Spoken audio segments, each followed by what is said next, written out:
We'd like to call to order the Finance Committee meeting of the City of Palo Alto for August 19th, 2025. Would the clerk please call the roll? Councilmember Reckdahl? Here. Councilmember Lithcott-Hames? Here. Chair Burt? Here. Okay, so tonight we actually only have one action item. The first one is being deferred. That was on purchase of energy storage services. And so we'll be going into the sole action item, which is recommendation to the council to approve the FY26 budget amendments to reduce appropriations by approximately 6.2 million. Before that, do we have any members of the public who wish to speak on items within the purview of this committee, but are not on the agenda? No public comments. Okay. So, Lauren, are you kicking this off? Yes. Thank you. Are you ready? I'll just leave. So good evening, Chair and members of the committee. My name is Lauren Lai, the Chief Financial Officer for the city.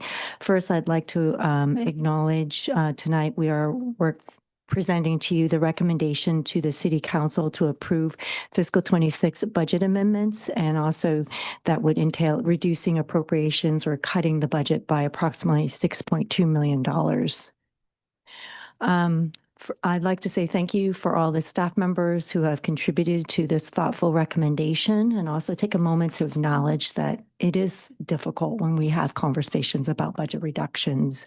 And so I just wanted to take a moment to acknowledge that, but it is an important exercise as we continue to shore up the city's finances in the face of uncertainty. All right, are we ready with the slides? Yeah, just a moment. Okay, super. So if I may, Chair and committee, I would like to propose that I be allowed the opportunity to go through all the slides and then at the end ask questions. And the reason is because we have all the departments present either in the room or virtually, and that might expedite tonight's discussion. So here, similar to other presentations, we will review and discuss the fiscal 26 amendments. We will briefly look at the background and the calendar as to why we're here, how we got here. An executive summary will first summarize the general fund operating recommendations, and then we'll go into the recommendations for the capital projects. Our goal is that the committee tonight will recommend to the council the amendments to be considered on September 8th. So next slide, please. For context for members of the public who are watching this for the first time, this is part 2 of our budget, which was adopted on June 16th. Leading up to June 16th, we had quite a few public engagements with the public, the Finance Committee, and the Council.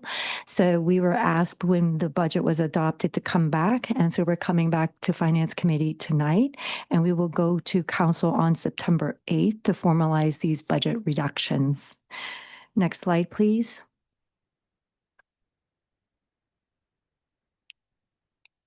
So council direction, just in a nutshell, council's direction was really focused on retaining our reserves, especially to reduce our budget gap, because we do foresee a budget deficit in the current year that we've bridged, and then in the next several years going into 2029.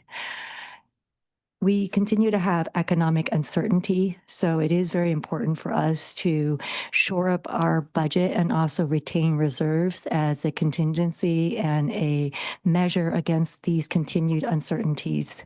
The specific direction that Council provided was to reduce the budget by $6 million, with at least $2 million of that as ongoing. Right now, we see ongoing as 26, 27, and 28. And that may continue beyond that. But for now, that's what we have in the current plan. The recommendation you have in your memo is $6.2 million of savings or reduction.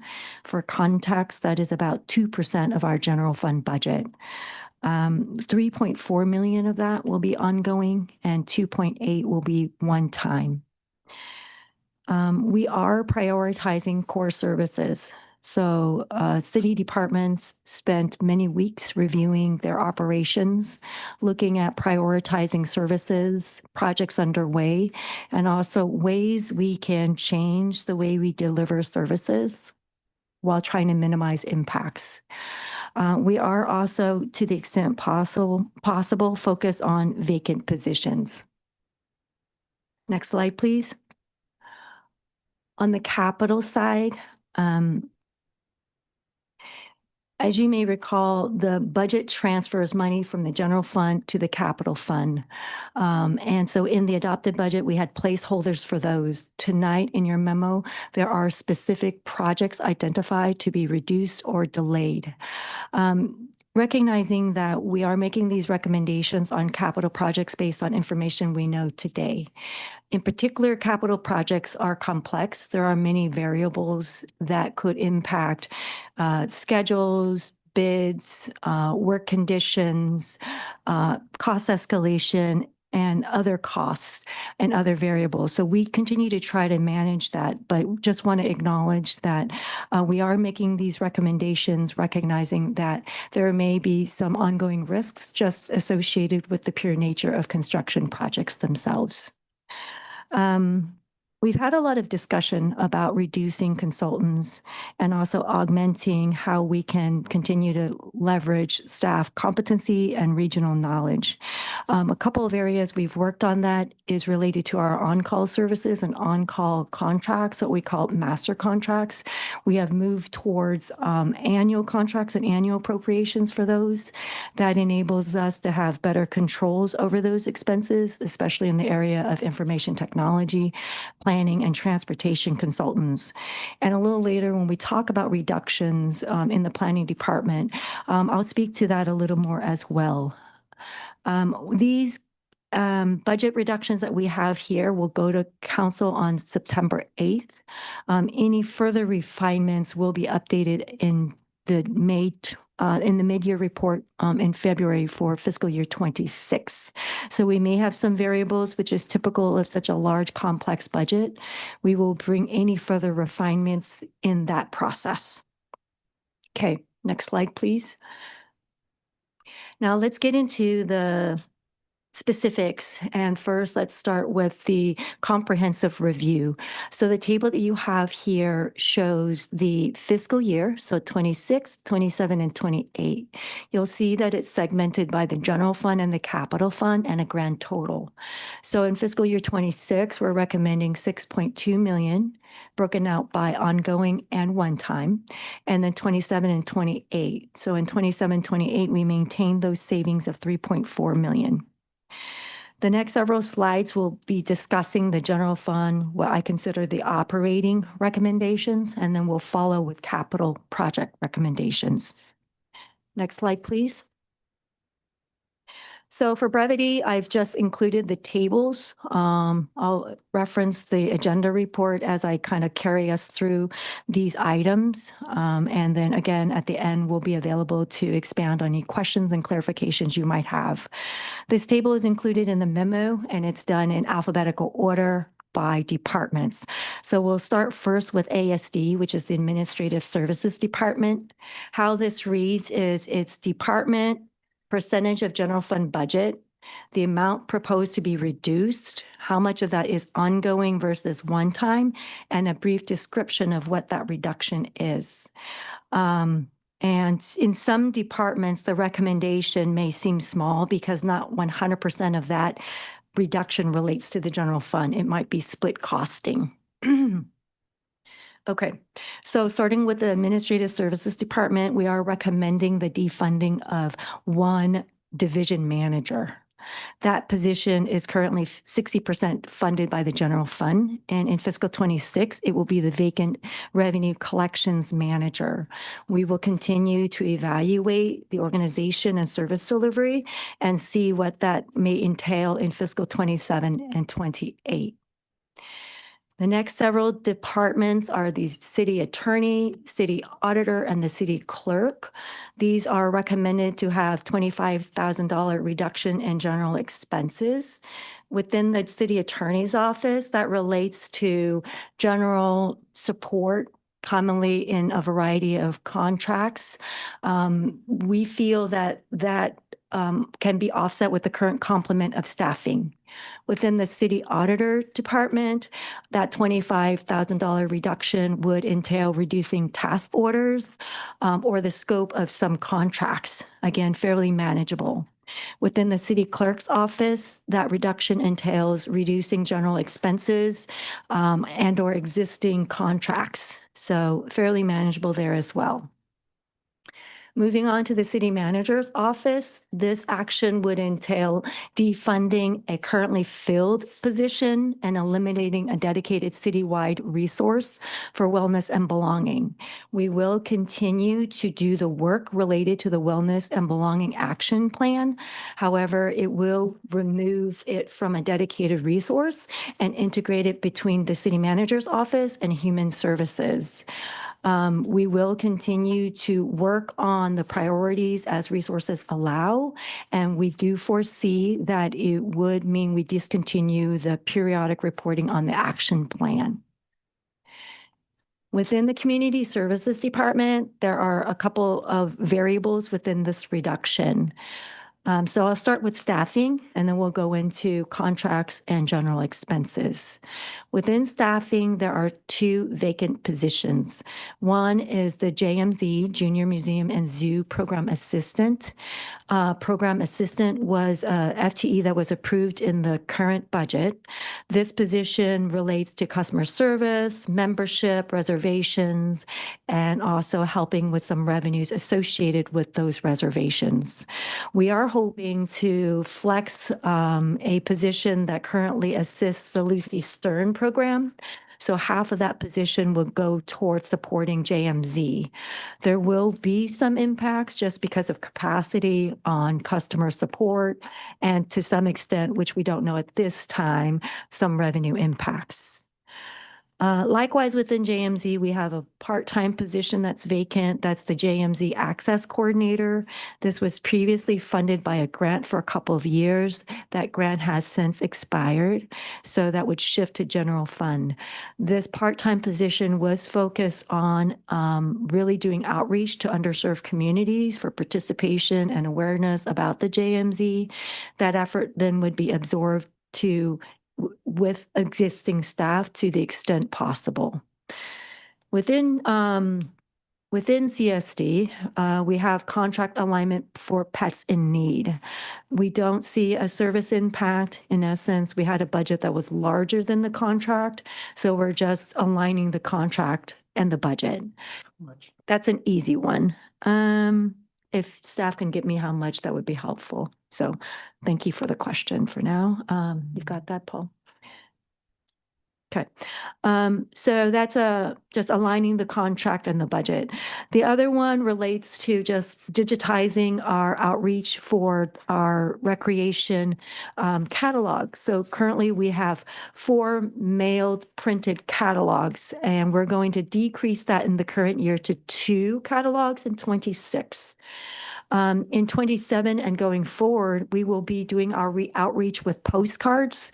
Those postcards would go out to our residents, encouraging them to sign up and also redirecting them or directing them to our online catalog. So I think it would be more environmental because we're not producing all of these printed catalogs and also reduce a lot of our cost. Next slide, please. Moving on to our fire department. We in fiscal 23 had began a program called Fire Trainees. We had 3 FTEs budgeted and adopted. Those positions were not filled. The objectives around those positions related to helping with the recruitment pipeline and vacancies. Those positions were not filled until recently, where we had a couple of firefighters that were on limited restricted duties. So they were put into those positions, but really they were not filling their original intent in terms of helping with vacancy in the pipeline. So what we're recommending here is defunding 2 of those positions and still retaining 1 so the department can still have some flexibility. So 2 of the 3 FTEs would be defunded and the department would retain 1. We do not see that there would be any impact relative to vacancy recruitment or service impacts related to fire based on this recommendation. Human resources, we have 2 changes. One relates to an actual position, and the second relates to a centralization of 2 of these positions into our internal service funds. So let's begin with the one position, the HR, the Human Resources Technician position. This is currently a vacant position. This position supports recruitment, vacancy management, and also anything related to like our recruitment operations and process. So this work would be absorbed within other employees within the department. We do foresee it will cause some delays in recruitment and some capacity without filling this position. Long term, it may have some impact on just developing long-term policies or improvements around recruitment. And also affect our ability just to be responsive to departments. However, it is one vacant position within human resources at the current moment.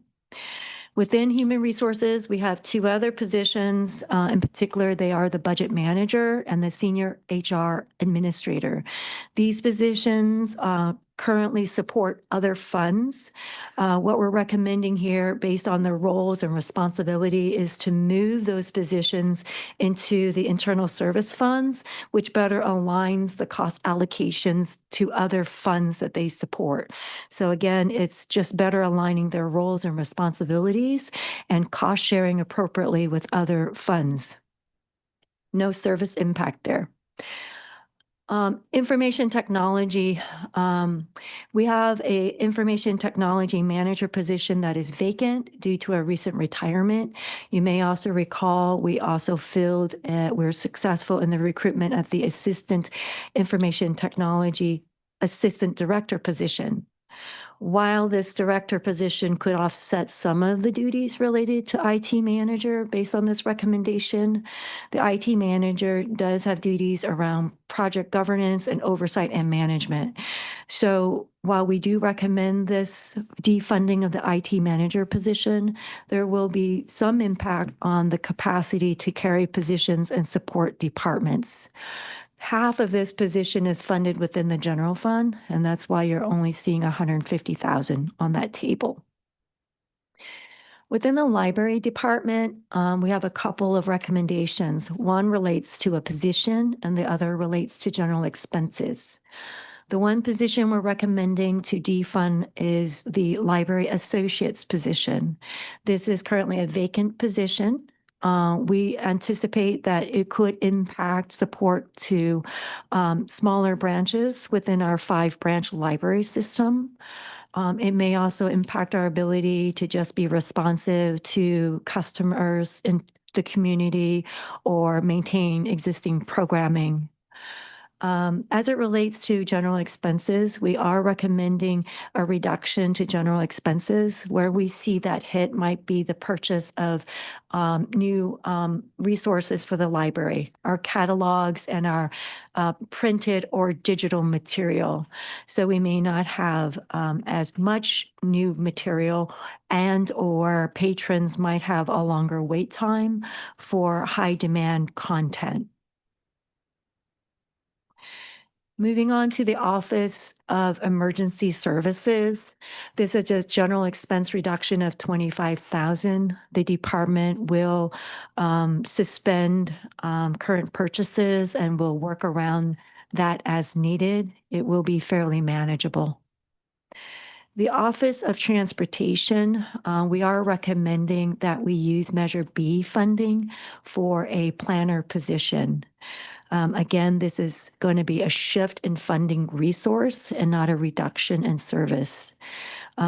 The Measure B funding under the local streets resources does allow us to use these funds for other transportation relief programs. This planner position supports the safe routes to schools, and so this would be an eligible use considering that our PCI, or our pavement condition index, is above 80%. Moving on to the next slide, please. Within the planning development services, we have 2 positions recommended. They are both planner classifications.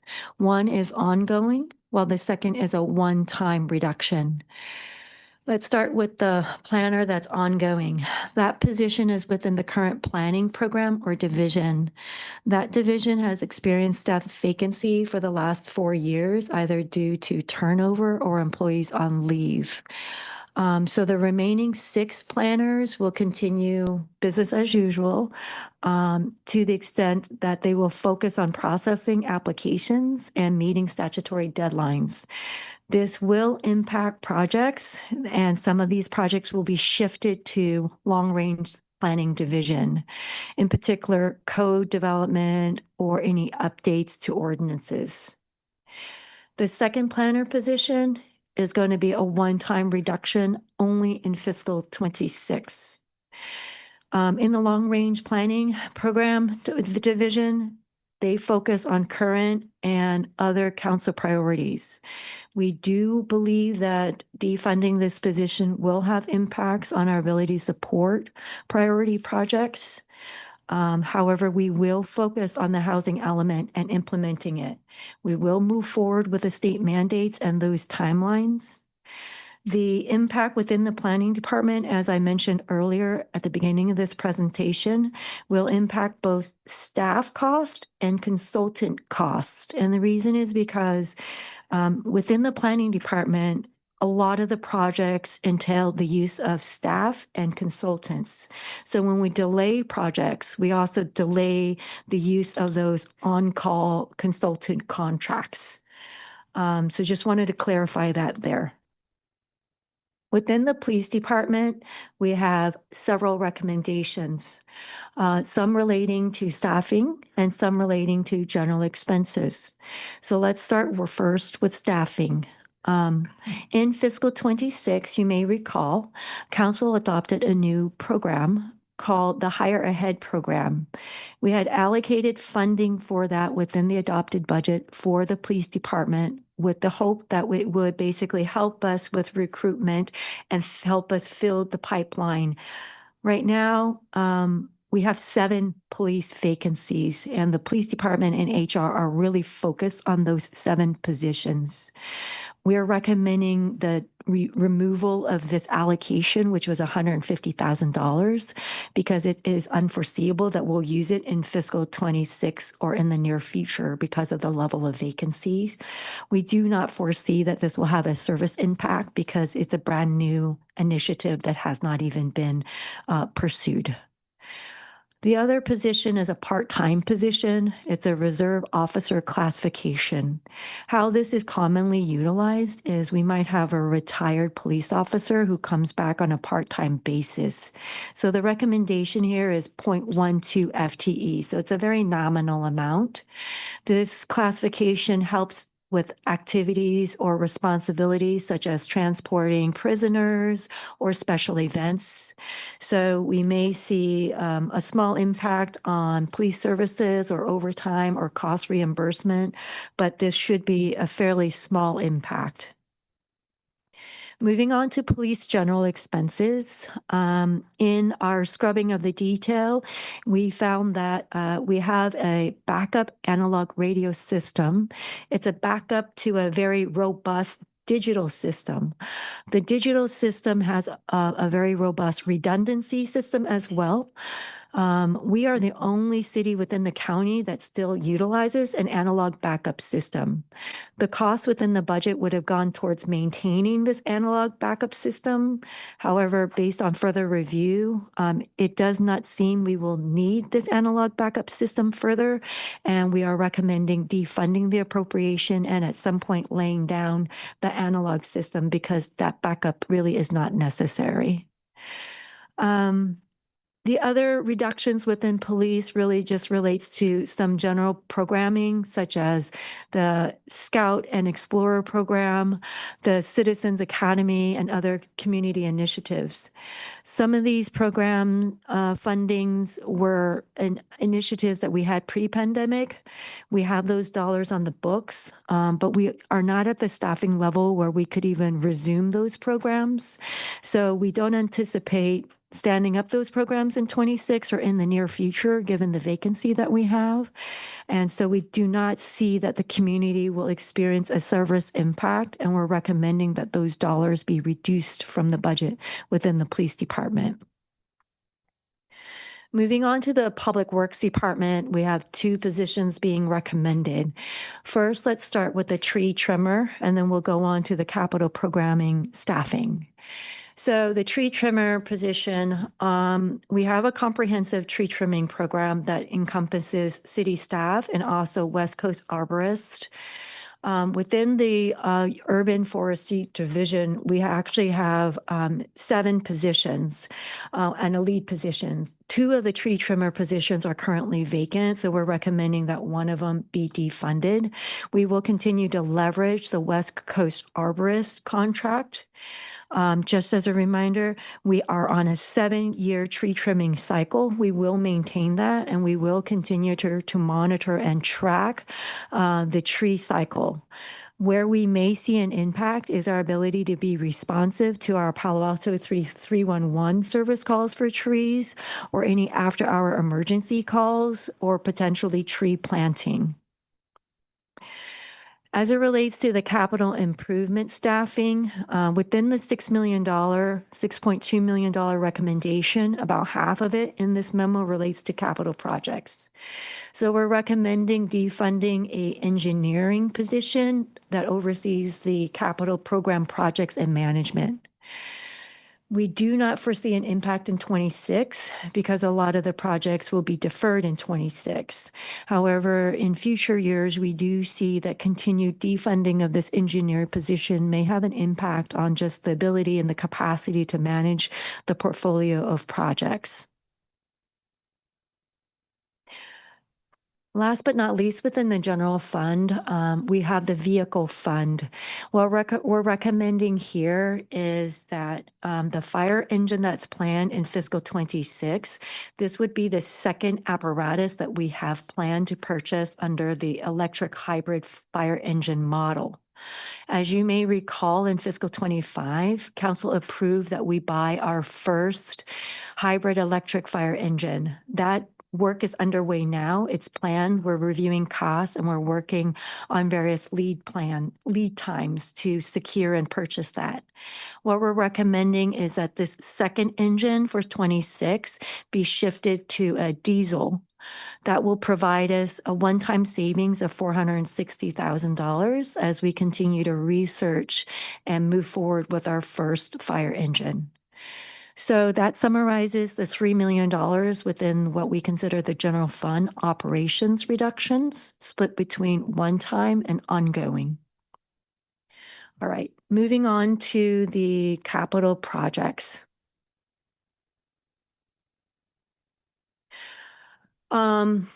So I think before we go into the projects and the specifics, I do want to mention a couple of just high-level discussions around capital projects.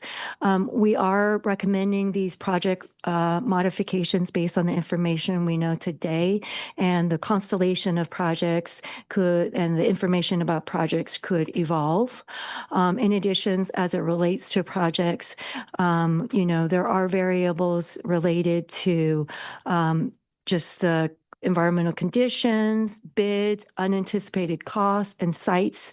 We want to continue to be thoughtful about our reserves, whether it be for the project or for the fund itself. We do continue to maintain that we should mitigate the cost by maintaining a 10% reserve on each project versus bringing that up to 15 or 20. While that could mitigate risk, that could reduce our projects. We also continue to move forward with the recommendation that we maintain our Fund 471 or our capital fund at a minimum of $3 million. The portfolio recommendation before you maintains that with the exception of fiscal 26, and it improves quite a bit in subsequent years, as you can see. So with that, let me go into the recommendations themselves. So starting with the ADA compliance project, what we are recommending here is reducing the appropriation in fiscal 26 from $600,000 to $450,000. So it's not eliminating the appropriation, it's just reducing the amount that we could undertake in fiscal 26. This will mean that we will focus on time-critical needs, focus on active construction projects, and also things that relate to like paths of travel. For the Baylands levee repair, this would have related to the widening of the repair of the levees. We are recommending that we continue this project and do it in fiscal 28 as we look at prioritizing other projects within our CIP plan.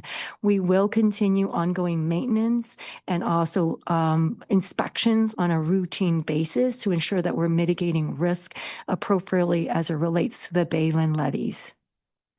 The athletic courts resurfacing. Importantly here is that we will continue our ongoing review and safety measures. What we're doing here is we're deferring the full court resurfacing. So the budget reduction is reducing the funding from $365,000 to $315,000.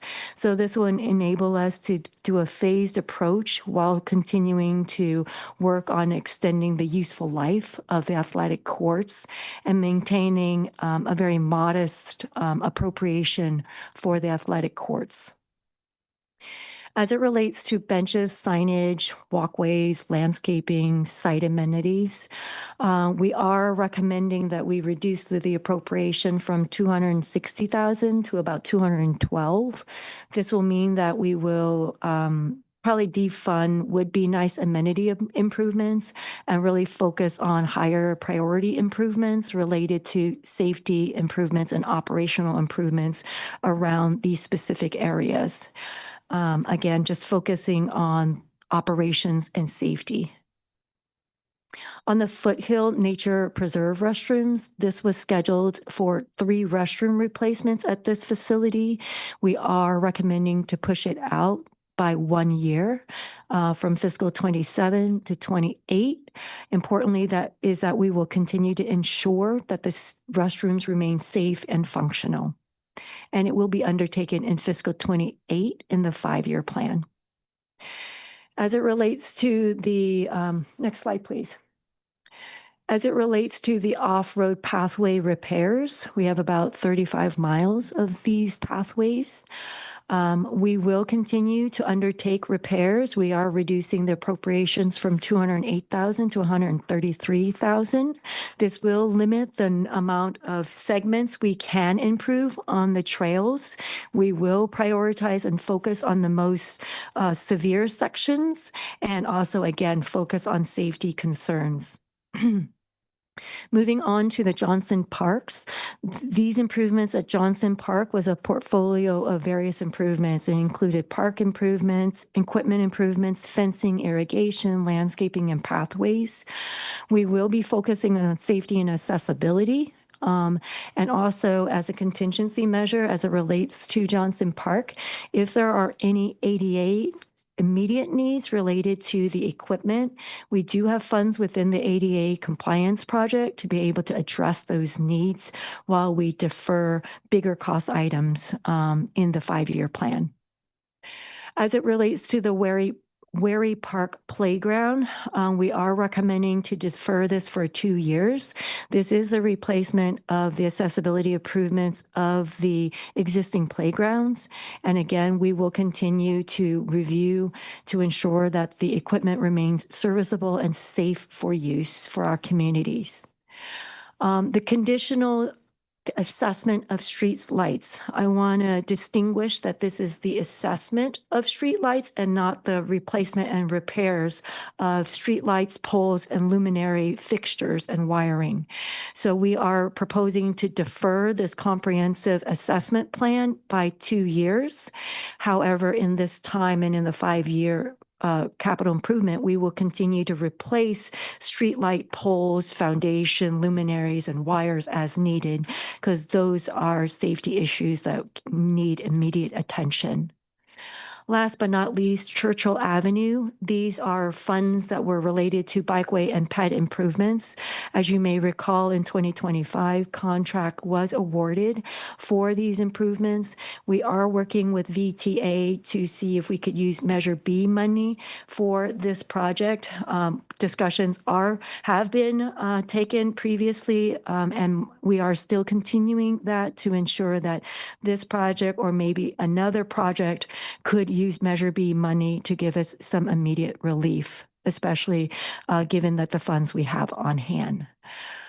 That summarizes the capital improvement projects as shown there over the next 5 years. We have 2 grand total rows. The first row relates to the summary of capital improvement projects that are reduced, and the second row relates to the ending fund balance within the capital improvement fund. The ending fund balance target is usually $3 million, and as I mentioned, year 1 is fairly close, and in future years, it far exceeds that. Keeping in mind the contingencies and the variables within, constructions themselves. Next slide, please. That brings me to the conclusion. Thank you very much. We ask that you contemplate these recommendations and could advance it to the council for their consideration and approval on September 8th. Myself, Paul Harper, budget manager, and others are here to address any questions that we could clarify for you tonight. Thank you so much. Thank you. Why don't we see if we have some technical questions, and we'll go to members of the public on their comments and then come back for our discussion. Julie? Sure thing. Thank you, Pat. Thank you so much for the presentation. Appreciate how much work went into a difficult set of recommendations. The athletic courts resurfacing, do we have specifics on which courts we're talking about or what percentage of our courts we're talking about? Hold on, let's see if we have CSD. Yes. Hello, Sarah. Are you available to come on, and do you need us to repeat the question? Hi, this is Lam Do with the Open Space Boston Golf. Oh, Sarah's on. Go ahead, sir. Oh, I was going to defer to you, Lon. Go ahead. Sorry, thank you. We are not looking at specific deferrals of certain locations. It's more of an assessment of as conditions deteriorate and we look at them, we'll be making a decision that if we can, instead of doing a full or partial repaving, we would probably do a patching instead and an overlay to extend the useful life until we can defer later on when there are more work that's needed at a particular site to then do a larger job. So it's more of making a deferral of areas that we don't necessarily need to repair right away. Thank you. And does this mean tennis and baseball, basketball? I have no idea how many different These are courts we have. primarily asphalt Okay. surfaces. So we're talking tennis courts, pickleball courts, basketball courts for the most part. Okay. The reason I'm asking is that we've Parks and Rec has been working on the possibility of increasing pickleball courts, and they have some outside funding for it. They say they have outside funding for it. So there's the potential that somebody else could pick up the tab for courts that are potentially being converted to pickleball use. And I just don't want us to lose sight of that potential possibility. Yes, that That's- possibility is still on the table, and the discussions would be furthered, and then depending on the location, and then we would make an assessment, does it make sense to move forward or not? Okay, thank you. That's all for me. So on the tables, you list 15 heads, if I count it right. How many of those are vacant right now? In the recommendation, all except one. All except one, and that's the one that's being transferred, that was out of the city manager's office. That's correct. So we will not be laying anyone off.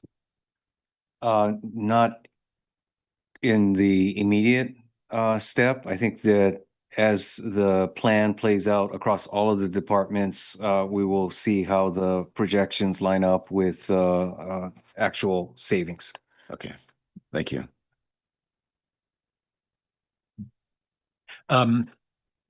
Just hearing that, I had been searching for, some were noted as vacant and some weren't. And the table that we have, and when this goes to the council, they're probably going to not do as deep of a dive. I think it'd be helpful to list whether they're vacant, in this case, virtually all, and maybe a date, how long they've been vacant. Cool. Yeah. On the a public works engineering position. Oh, so I guess you answered that. That's vacant then. Okay. And then there were a couple of general expenses that weren't dollar amounts listed. One was, for instance, the savings from not maintaining the police department analog system. And I think there were some others. If maybe after public comments, we can just if that's available, if we can just hear what dollars there are in each of those. And when we come back to our other discussion, I'd be interested in, under the capital program, just what were other reductions that were considered. We're kind of on the bubble, but these were chosen. As we go through that, for instance, I'm going to want to do a deeper dive on levies, and as a result, I'd like to know what are the alternatives. And then maybe I'll also just tee this up as a question for when we have our discussion, but on both the Enjoy catalog and the Children's Museum, I'm not going to say it right, but the marketing position for their special events or management of that. I would be interested in what analysis we had done on to what degree those were going to be offset by revenue, because I think that Children's Museum position, I thought when we approved it, it was anticipated to be offset by additional revenue. And one other that I didn't see a dollar amount was the on-call consultant services for planning and the like. I didn't see a dollar amount associated with that. So kind of tee those up for our follow-up discussion. Yeah, I'm sorry, I couldn't read my Yeah, notes. really. I got a couple more. If we could get clarity on the CSD JMZ positions, there's one FTE, the program assistant, and then a 0.48, which was the access coordinator. I'm interested in the dollars allocated to the access coordinator position. I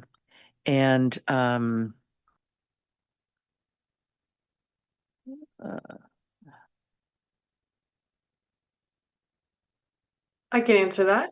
Yeah, Yep. So Amanda Dummel, Assistant Director for Community Services, filling in for Director O'Kane, who is out of the office. So the allocated dollar for Access Coordinator was 42,000.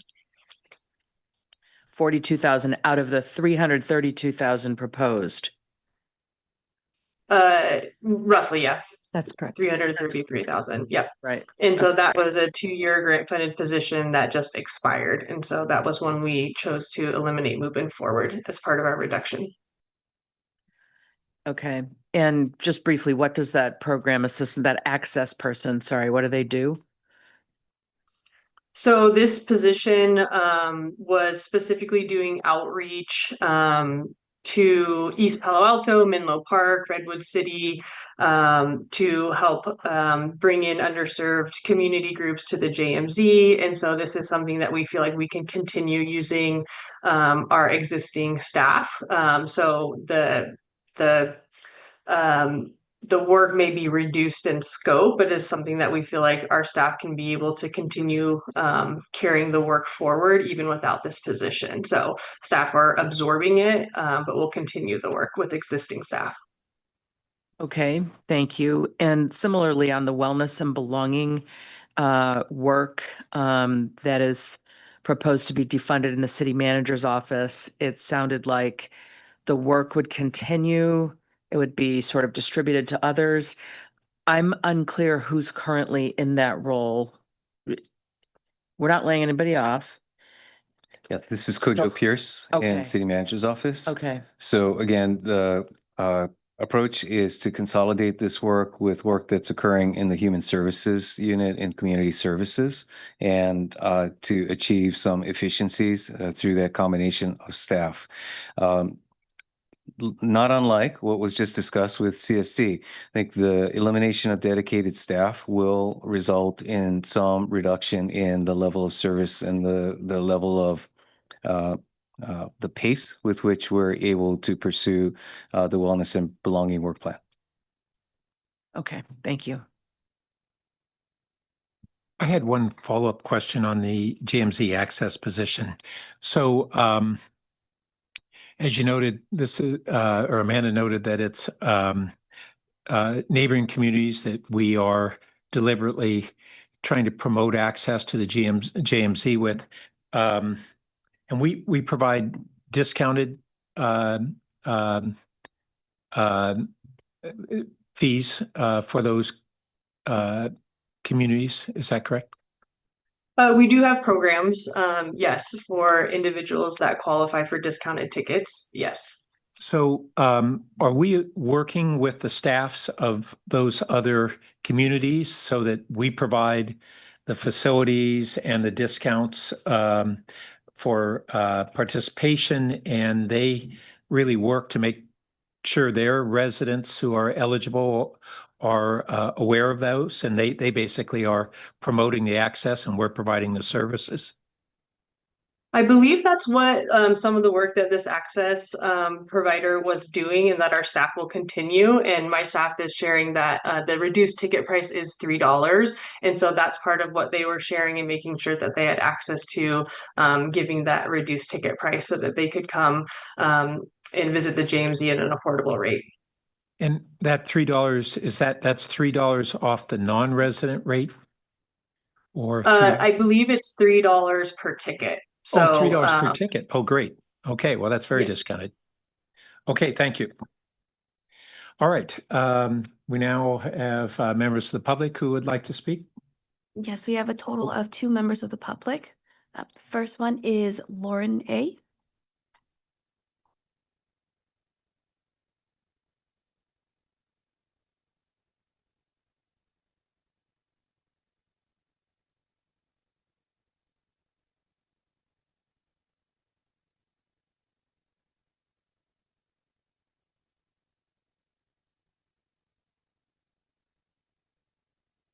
Oh, sorry. That's good. I am president of the Friends of the Palo Alto Junior Museum and Zoo, and I'm here tonight on behalf of our board. We understand that the city has to make difficult budget choices, but cutting the JMZ Program Assistant 1 role isn't the right move. This position is essential. It's not optional, and it's a net revenue win for the city. The city's own management study called JMZ Guest Services severely understaffed and stated that increased staffing is of critical importance to leveraging the capital investment made in the JMZ. The Friends fully endorsed the study's recommendations, and we welcomed council's decision to approve this guest services position as part of last year's budget cycle. Taking it away now would be a step backwards.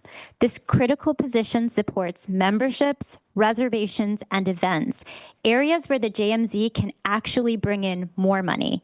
Just 2 after-hours rentals a month could generate over $100,000 a year. That's not a burden on the budget. It's a smart investment in the JMZ's future. We urge you to keep this position. keep it full-time, and keep it at the JMZ. Thank you.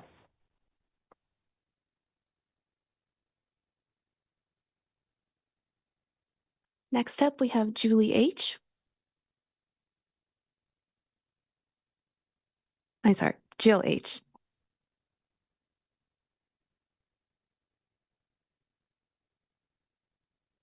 Okay. Good evening, council members. My name is Jill Hartnett, board member and co-chair of the development committee for the Friends of the JMZ. I'm also an event planner of over 25 years in both the private and public sectors. The JMZ cannot rely on raising admission prices without creating barriers for the families we serve. And the space has limits on how much revenue the JMZ can generate during regular operating hours.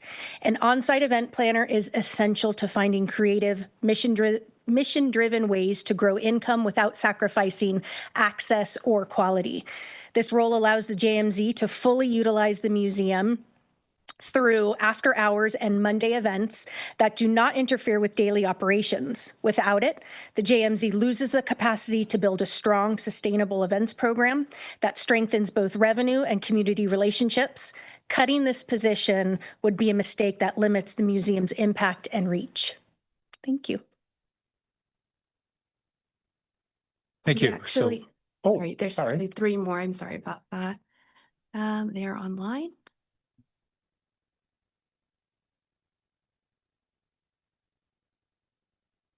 Okay. Next speaker is Steve E. Steve, go ahead and unmute yourself. Thank you. Hi, Steve. It's Steve Emsley here, a member of the JMZ, Friends of the JMZ board. And I'm here to support both Jill and Lauren Angelo's comments. And I would just like to add that the staff solution to share the position with a position that's located physically at Lucy Stern is not an adequate solution to provide a compromise for reduction in staff services to the JMZ. We think it will be completely absorbed by activities at the Lucy Stern and will be a net zero for us to be able to leverage special events and other revenue producing uses. Thank you very much.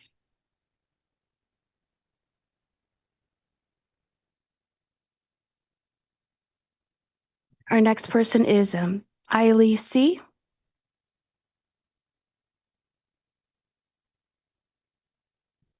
Yes, hello. Can you hear me?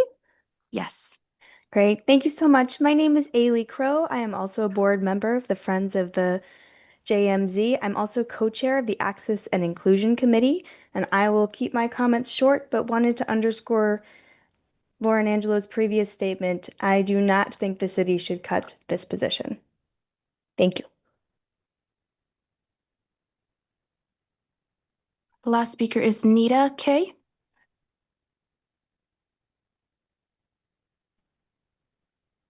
Hello, can you hear me? Yes, we can hear you.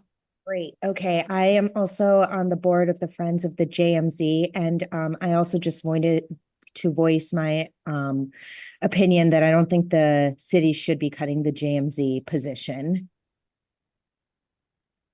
Thank you. Okay. That concludes public comment. Thank you. So let's return for any follow-up questions and discussion, and then we'll move to action. Julie? Yeah, I'll just follow on the thread that was raised by our public commenters and turn to our community services department and ask, okay, so what was next on the list? We're hearing from JMZ that this is an untenable situation for them. It'd be helpful for us to know if CSD is expected to cut 0.8% from its general fund budget. What else was on the list? What is there an alternative that the department would was considering?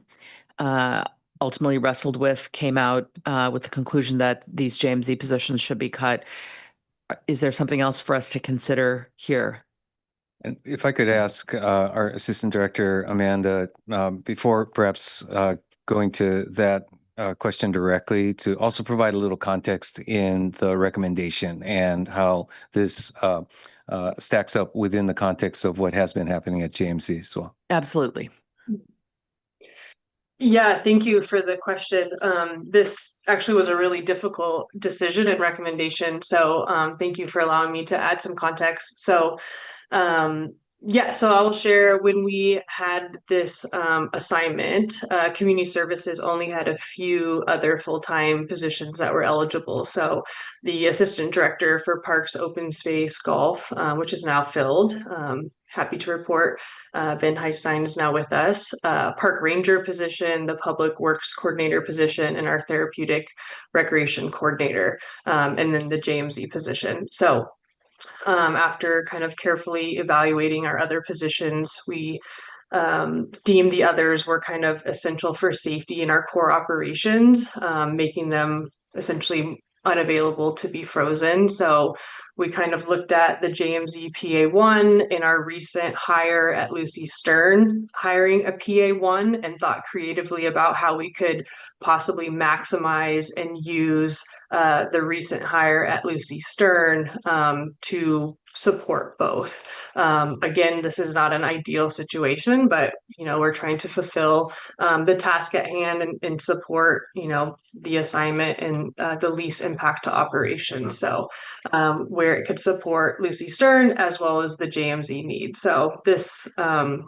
we're creating a transition plan. So pending obviously what comes out of finance committee and then ultimately council to outline essentially what the new duties, responsibilities, and how it'll fully impact operations and revenues. So to your question, so we're still mapping that out, but I'm happy to share that already some of the recent process improvements at the JMZ, we've added online birthday party reservations, which have already increased our revenues. So we are hopeful that with this increase of a person, even up to 50%, while we wish we could have 100%, will hopefully further strengthen our results. So the full impact on our revenue is still to be determined, but we're confident that we'll maximize the staff resources that we're given and hopefully fulfill our revenue targets to the best of our ability. So, and additionally, we're pulling some stats. So looking at revenues, since we've increased our ticket prices last October, we're averaging a 30% increase in revenues month over month. And we ended fiscal year 25 with about $1.6 million in ticket and membership revenues, which we're happy to share that. So, yeah, so that's a little bit of the context and about how the decision was made, which was challenging, but we tried to make the best decision given the circumstances and the options that we had. So, thank you. My next concern is about the wellness and belonging position, and noting that it's these words are stated in our 4 council priorities, and would just love to better understand. I know we sort of talked about it in our technical round, but if you could go into more detail about what this means, what would next year look, what would fiscal 26 look like compared to 25 and 24 with this reduction? What won't be happening? How will the consolidation work? Sure. And happy to let our Deputy City Manager, Chantel Cotton Gaines, to expand. I would really just echo what Amanda said. These difficult decisions, and unfortunately, getting to our reduction target, we have no vacancies in the city manager's office, and so we need to look at filled positions. And as such, the integration and coordination between the work that has been occurring, wellness and belonging, really a one-person function within our office with the Office of Human Services does provide us the opportunity for, again, as I mentioned, greater efficiencies and leveraging some of the funding programs that are administered through both offices. So let me stop there. And Chantal, if you'd like to expand any on the activities involved. Sure. Thank you, City Manager Shikata, Chantel Cotton Gaines, Deputy City Manager. I would describe it programmatically as we are trying to still implement the action plan that the city council gave us or sort of okayed last year. It has 26 items within that action plan, and we've probably completed about probably 5 to 6 of them in our update that we provided to Policy and Services Committee last week. And so we'll continue to progress the ones that are in action right now that we've started. We will evaluate which ones we may not be able to complete or may take longer to complete is realistically some of what we will be having to look at with the service reduction.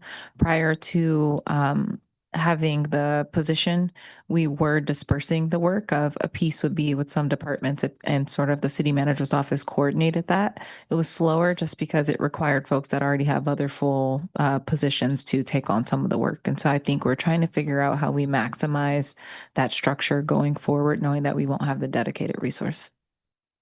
So you said, thank you for that. You said it went to PNS last week, the aspects of the action plan that have already been accomplished.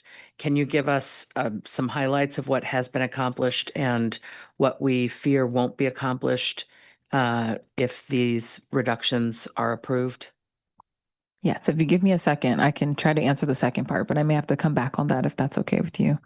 In terms of the first part of things we have accomplished, some of the assignments were things that came from City Council when we first started our equity journey in 2020, 2021. So one of the things is related to analysis of our RIPA data, for example, which is the Racial Identity and Profiling Act. So we've been working with an outside consultant, and the staff person in this position has been helping us to advance that effort with having those conversations with the National Policing Institute. And we have likely a report coming to the city council within the next month or two. So that's an example of one that we've been working on for a really long time. That's really important for the community as well as the city council for us to bring forward. We've also done work in terms of reporting out on demographic data, both for our city employees as well as our board and commission members. And that's efforts that we've put infrastructure in place now that we can sort of do those with less effort than it took us to get the first rounds of those things done. For example, we have a dashboard for our employee demographic data. So we had some of that information in the Policy and Services report that went out last week. Working with the Human Resources Department, we are able to tweak the process, and we think that we'll be able to get that employee demographic information out with less effort going forward. So we think we have better infrastructure than we did in some of the work, but it still will be less of the work that can be done in a definitely slower time period. If I could add, also been very active in establishing training, both for city employees as well as community members. And again, similar to what Chantal just described, I think that we would expect that we'll continue to pursue these types of activities. It's really the pace with which we're able to deliver that is likely to be impacted. And it sounds like the wellness and belonging initiatives are focused on understanding and preventing harms. For example, the RIPA data, speaks to a potential discrepancy in how people are treated by law enforcement. Training for employees, training for community members speaks to, the obligation we all have to try to treat everybody respectfully. The staff demographic data is really an internal understanding who we employ. How would you Also, I'm sorry. Go ahead. To interrupt, but also it really is community facing in terms of, again, expectations that our workforce would reflect community diversity as well. So we have information posted on our external website for that purpose, as well as potentially for individuals looking to join the city workforce so they understand the organization they're getting into. The one other specific training that I know that we were very actively involved with was the mental health first aid rollout of training about a year ago that involved both community members as well as staff. That's a great example of what I'm looking for, which is sort of, I don't have the action plan memorized, so I don't know if there's an item or two or number that pertain to, our curiosity about to what extent do members of the community feel a sense of belonging in Palo Alto? You know, who is feeling the greatest sense of unbelonging or unease? I'm just not familiar. Is there anything on the action plan that is kind of proactively addressing what does our community feel like for different populations? The action plan mostly is focused on internal things, but there are a few that are hitting at sort of the community members' experience. One is thinking about their interaction with language with the city government. So being able to provide feedback in their language of choice, being able to find information in the city's different websites, tools, et cetera, in their preferred language. So that's one that we have started working with the clerk's office on, and also connecting with different departments to find out what languages are currently being translated to, where's there the most need. I think we will continue to progress that forward. We've tried to structure the action plan in a way where we are leaning heavily already on different departments. It's just the coordination of making sure we can continue all of those disparate actions will just be a heavier load, I think, without a dedicated central resource. And so that's something that we will be able to do. It just will probably be slower overall. Well, and perhaps just one more example on the topic that you raised, Councilmember, of, again, it's really related to the lived experience of community members. And again, that connects to work that our Human Services Office has been leading or really supporting with the Human Relations Commission. So that's the type of activity. As you may recall, there were actually a series of lived experience both conversations and reports that our HRC took the lead on. And again, we would look to that closer coordination between human services and what has been coming out of our office as a way to continue that practice. Okay, what I'm seeing here with the wellness and belonging cut and the cut to the JMZ access coordinator, it looks to be approximately $210,000, which is not a lot when we're looking at 6 million. But it always concerns me when we go through processes like these, there's what feels like need to have and nice to have. And sometimes the softer things like wellness and belonging or providing access to the JMZ to underserved communities can feel like a nice to have rather than a need to have. And, you know, that decision, you know, it has weight. And I just wanted to raise that. Turning to a more concrete question, PDS, we've proposed reducing or not filling these 2 planner positions that have been hard to fill. And yet we, in prior conversations, you know, we've seen documents that show all of the planners are dedicated to the housing element. Of course, that's important. And that's listed as a reason why very few of the other priorities around housing are advancing at a pace we would like. And so this tension, you know, not having enough planners to do the rest of the work beyond, you know, dealing with the housing element is an ongoing concern. And so for me, this is just, this one feels like, you know, many steps backward. You know, I know we've been working with HR on what can we do to increase recruitment efforts? What can we do to fill planner positions? And it feels like so much of what we're trying to accomplish hinges on the ability of the folks in that department to just slog through this tremendous amount of work. And so I'm very concerned that we would, you know, I'm concerned that those vacancies are in existence, and really feel that we ought to be prioritizing filling them rather than putting them on this list. The vehicle fund, the diesel fire engine instead of the electric hybrid, similarly feels like such a we're going to go get that hybrid fire engine, and clearly diesel is far more affordable. You know, I'm not the SCAP person. I don't have a sense of, you know, to what extent does this feel like a real violation of our principles, our plans, or is it like, yeah, we can live with it? But that's another one that I wanted to raise. And I'll stop there. Thank you. Keith? Okay, yeah. I really hate budget cuts, right? Because all these positions or programs are good because they wouldn't have been created if they aren't good. And so you end up cutting good positions. But I think when you're doing the cutting, you have to distinguish between good positions and great positions. I really think the JMZ position is not good. It's great. It's enhancing a very valuable asset that we have in the city, and it's making revenue. And we have all these people who are doing really good work across the city, and they don't generate revenue. So I would think that we really, really want to keep that. What kind of options do we have? Do we have other people that we can transfer? Are there other administrators elsewhere in the city that we could transfer over to that open position and swap it instead of cut it? Amanda, I don't know if you want to speak to that, but in the memo, we do speak to having the position that currently supports the Lucy Stern and having that position support 50% at the JMZ to flex and change the operating model. Yeah. Are there other positions elsewhere that we could get another half elsewhere and then keep the JMZ whole and split half of the Lucy Stern and half of another position?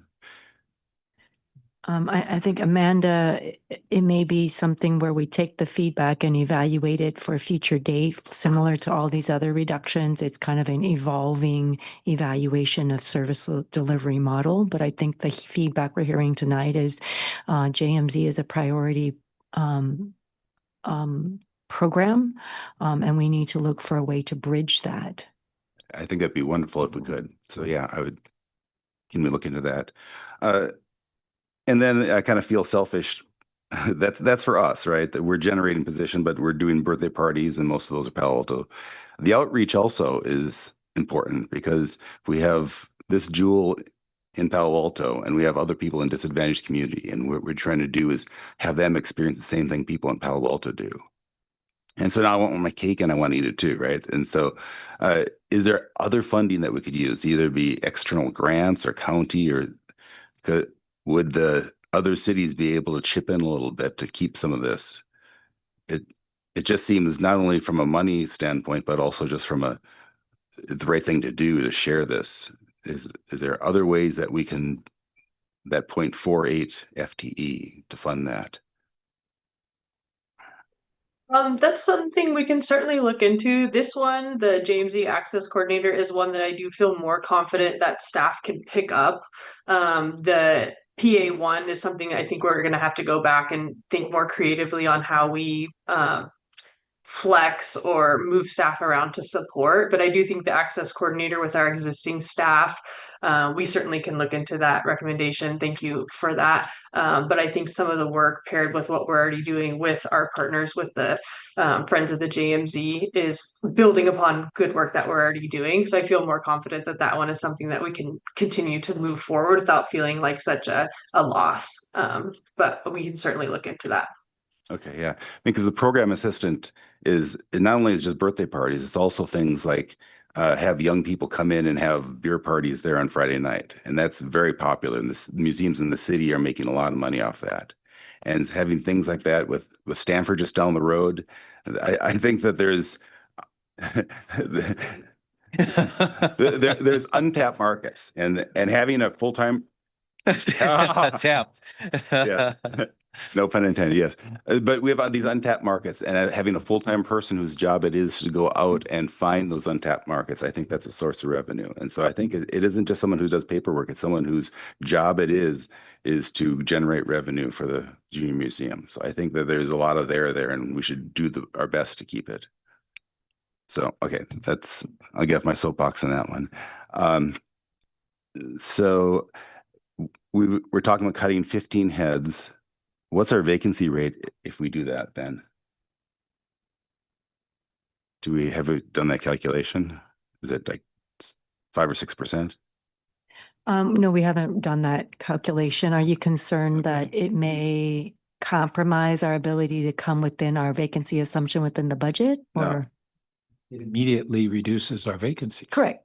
Yeah, exactly. I'm just curious about, because having a vacancy rate is kind of an insurance policy. Right. Right. And so we now will have a smaller insurance policy. That's right. I So think the goal to lower vacancy rate is really good when you're not providing enough service. I think we're down low enough now, we're providing reasonable service, and to me, it's more of an insurance policy, so. I think that's a very insightful question, and we've not done the analysis, but we do want to reassure you that while we are going through these budget reductions and defunding specific headcount, you may recall we've stood up the hiring review committee where every single recruitment is going through a rigorous review and specifically approved.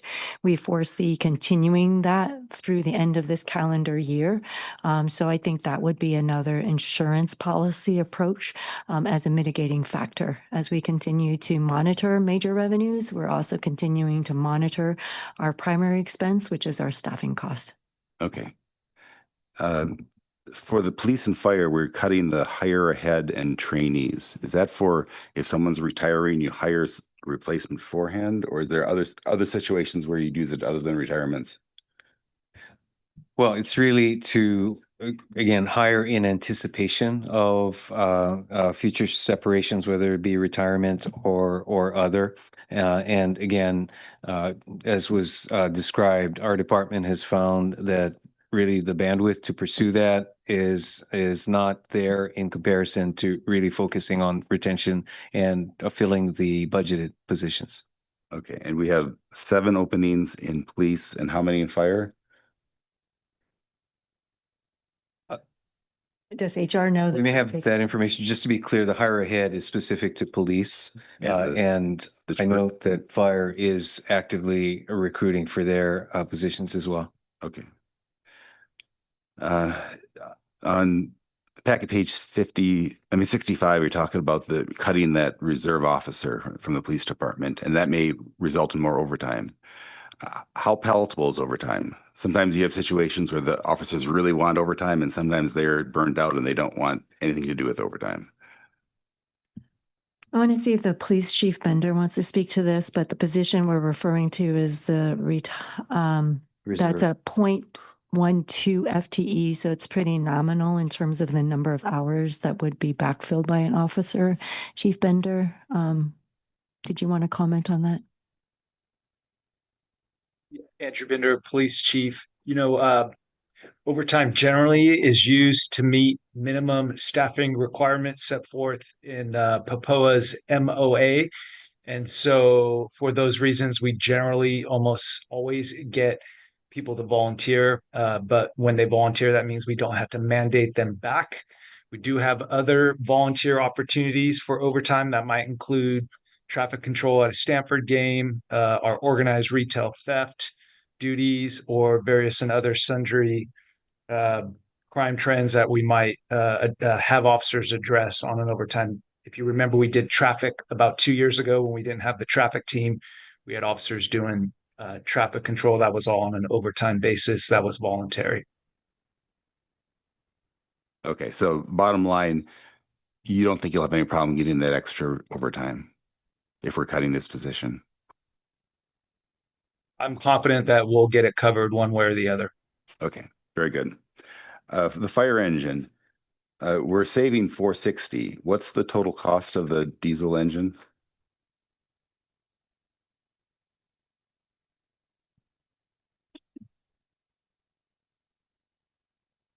Brad Eggleston, Public Works Director, let me look that up for us. The current cost of the diesel engine is $1,126,000. Okay. And would we consider slipping that a year? Because especially if it's a diesel, it would be delivered a year. No, diesels have longer delivery, don't we? Yeah. The hybrid. No, it's surprisingly, it's the other way around. This is part of the difficulty in these decisions. It's currently 12 to 18 months for the hybrid Volterra and about 4.5 years for the diesel. Okay. And so how is I think we're kind of slim on vehicles, right? So. And I guess for further context, I would add there's a replacement scheduled in the 25 project. So that order hasn't been placed yet. Tonight, we're talking about the replacement for an engine in the 26 project. We've also got them budgeted additional ones in 27, 28, and 30.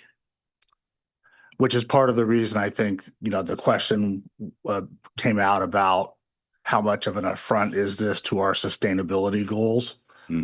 Personally, I feel fairly comfortable with it, knowing we have all these other opportunities.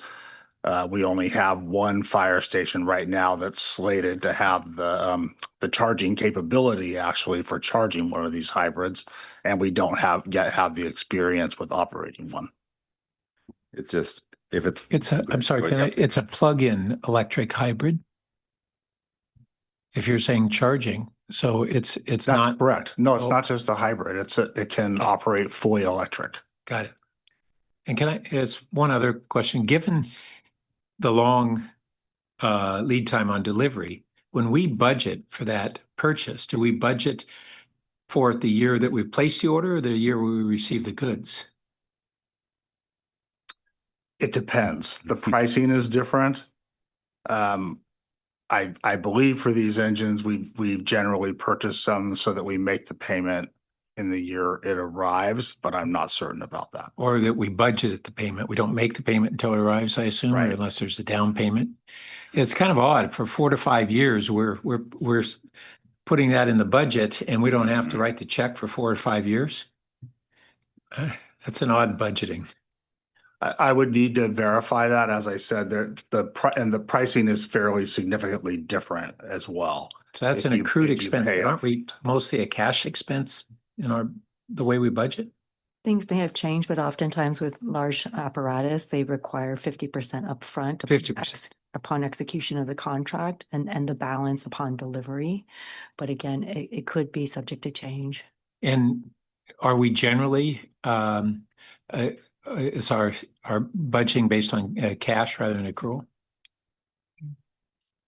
Give us a minute to kind of see if we can find the answer to that. Yeah, I know we have needs for fire engines, but when I see something that's over 1.1 million, if you could slip that 1 year, that really takes a lot of pressure off the budget. So there's no good answers here. Okay, then, would we consider buying a used engine? Wasn't Mountain View selling a used engine? We would, and we're still in communication with Mountain View, actually waiting to hear back from them about a potential opportunity to buy a used. We're sort of down one fire engine right now anyway because of the one that was totaled in a accident 5 years ago. And that was okay before we had an engine staffed at Station 4 because we still had 2 reserves. And now we've only got 1 reserve, and my understanding is that's limiting in some ways for the fire department. Yeah, understood. We can't send engines down south if there's a fire, or up north, or wherever the fires are. Right. So we may be successful in buying a used engine. If not, getting an engine, hopefully, and if we are able to order one of the hybrids and it arrives in a year to a year and a half, then that engine it's replacing could become a reserve unit. Okay. On slide 7, we talk about general expenses we're cutting: attorney's office, auditor, clerk. And the memo doesn't describe what they are. What is the general expenses? Is it copying and stuff like that, or is it more? It'll vary. So within the attorney's office, likely because there aren't that many general expenses such as professional development, this might be just reducing some use of some contractors that are on call for a nominal amount. So given the current complement of the staff, we can probably bridge that difference. Relative Staff training or anything like that? Yes and no, but possibly. So I think given the nominal amount for these three departments, we're deferring to the department heads to kind of determine what that may look like. Within the auditor, the city auditor, that's contract driven. So what that might entail might be a reduced in scope or a task order at 25,000. So I think at 25,000, we're not asking them to pencil out every single impact. Yeah. Okay. So the tree trimming, we're reducing the amount of tree trimming we're doing. I assume that does not include power line trimming? My concern is that if we don't trim around the power lines, we have more power outage. It may cost us more money in the long run. The vast majority of the utilities line clearance program is done through the city's contractor for that work. So we don't expect it to impact that work. Okay. And same with levies. We're reducing the amount we're spending on levies. We're not going to create more damage. Sometimes an ounce of prevention is worth a pound of cure. And I can see a levy being one situation where if you don't have a proper levy, you could end up fixing it. It will be a lot more expensive. Is this referring to the open space capital improvement program project? Let's see, where was it? Yeah, I would probably let Community Services Department speak to that. Baylands levy repair. I'll just mention my understanding of the scope of that project is that it's the levee that's in front of the interpretive center and that goes along there up to the golf course. Okay. Which there's issues that levee's degraded over time since it was built. And that's where there's currently sandbagging and some flooding that tends to occur during the big king tides every year. I believe we have Lamdo online to perhaps expand on that. Lam? Yes, thank you, City Manager. That's correct. The levee has eroded over time, and during high tides we do get some overflow, and so staff annually we address it with either sandbagging or just monitor the tide levels.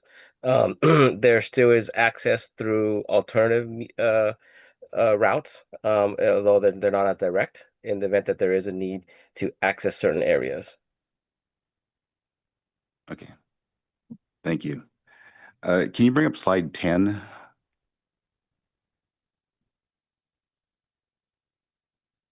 And this is about the Foothill Nature Preserve restroom, which ironically, I did the CIP for Parks and Rec for many years, and we kept on kicking that down the road, and it's still getting kicked down the road further.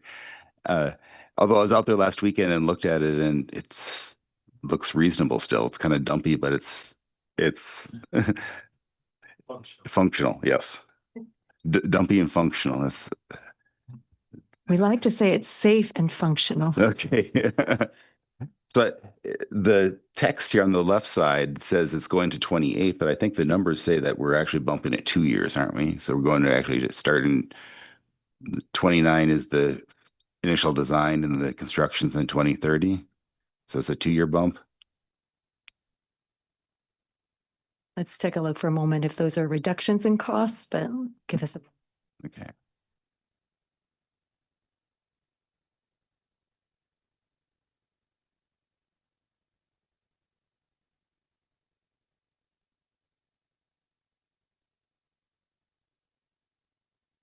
But yeah, in Parks and Rec, you know, if you delay a playground a year, it usually is acceptable. We have pretty good playgrounds, and so all these delays are not optimal, but it seems to be a reasonable way of balancing the budget to slip those out a little bit.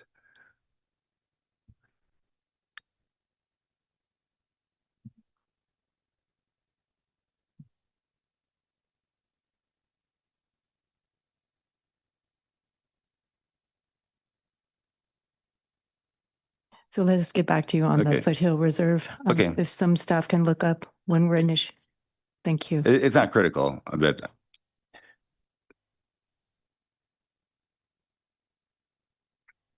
Good evening, Holly Boyd, Assistant Director of Public Works. No, that number is correct. We're pushing off the design from fiscal year 27 to 28. And then replacement of restrooms after that for the 3 restrooms. So it actually goes into fiscal year 2031. But the column shows a negative 900,000. Yeah, because it's currently budgeted at 1.2 million. Got it. So we're just shifting the dollar amount. Okay. And why is that on? Okay, so why is it on this list if we're not adjusting anything in 2026? We plan the 5-year plan for capital Okay. while we adopt the budget and appropriation for 1 year. Gotcha. That makes sense. Okay. And I think I have one. So the other thing is that we're cutting all these heads and we don't have a comparison to what we did before. Right? It'd be really nice. So we have all these heads that we're losing and we say, are we cutting people to the bone or are we just removing excess fat? We don't know. And so during the budget process, we had asked, well, what was our head count 5 years ago? It'd be really nice to look at all the departments and see, are we being fair and are these draconian cuts or are they just reasonable? And we don't have any basis. So it'd be really nice if we could come back and when it comes to council, have a list of the head count from 5 years ago, pre-pandemic, and the head count now distributed over departments. And that'll give us a sense of, are these cuts reasonable?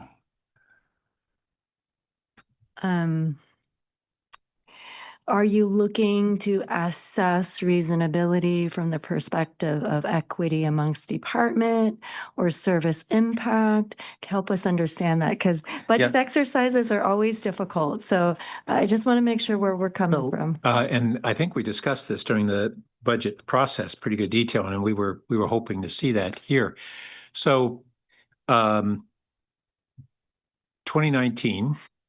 We had a given population. We had a significantly higher number of workers working in the city. And how many employed, rather than authorized, workers did we have citywide to serve those broad functions? And then in a department and the functions that department's doing, how many people were in that department in 2019 employed versus today? And that gives us it doesn't determine what we do, but it is a really valuable and important point of reference to say, oh, is this department significantly fewer employees or significantly more or about the same as it was in 2019?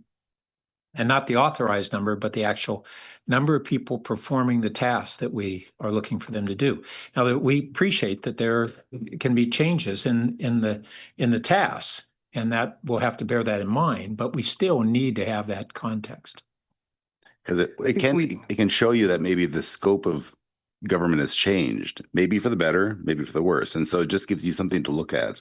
I think it's a useful exercise. Sure. And I believe we actually may have some of that information, but perhaps it's not ready for discussion. So to your point, I think we can have that for the council discussion. I think what you will, well, first off, I think, let me just say that on the question of balancing the needs among departments, what you have in front of us reflects our recommendation that it does balance those needs. I think what we'll see, and perhaps I'll try to describe this so we are hopefully in alignment in what we can deliver for the council meeting, would be to provide filled positions by year, by department. Now, where that gets difficult is we've made quite a number of shifts of functions between departments, as well as you pointed out, some changes. So, for example, most recently, sustainability positions added and electrification as well. And so I think we'll need to make our best, we'll call it round estimates on what those specific changes meant in terms of number of FTEs. I think we'd welcome asterisking to just understand that context. Yeah. Lauren, how does that sound? I think I consulted earlier with HR. We'll have to back into it manually. I believe, Sandra, we have information from a vacancy perspective, so we could back into it by department, correct? Yes, that's right.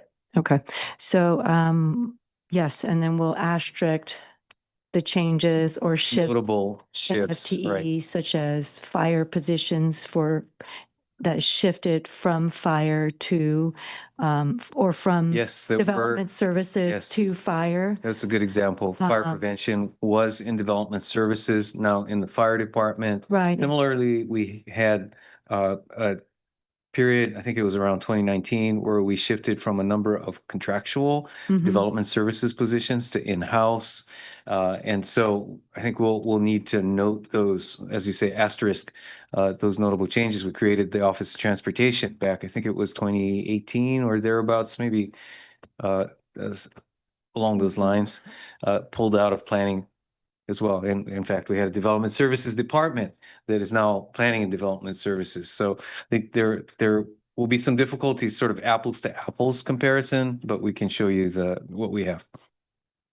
Okay. Yeah, so then that's all I have. Overall, I think you did a good job. I mean, cutting budgets is hard, and I think overall you did a good job. I really want you to look at that JMZ, can you find another half position elsewhere so the JMC stays whole? Or can you push another capital project? And I would rather see a capital project slip a year and keep that revenue generating JMZ position open. If I could note on that, the part of the challenge for us on the positions are that in looking at ongoing, we're looking at, again, at least 3 years of savings. And so the capital projects don't really generate that.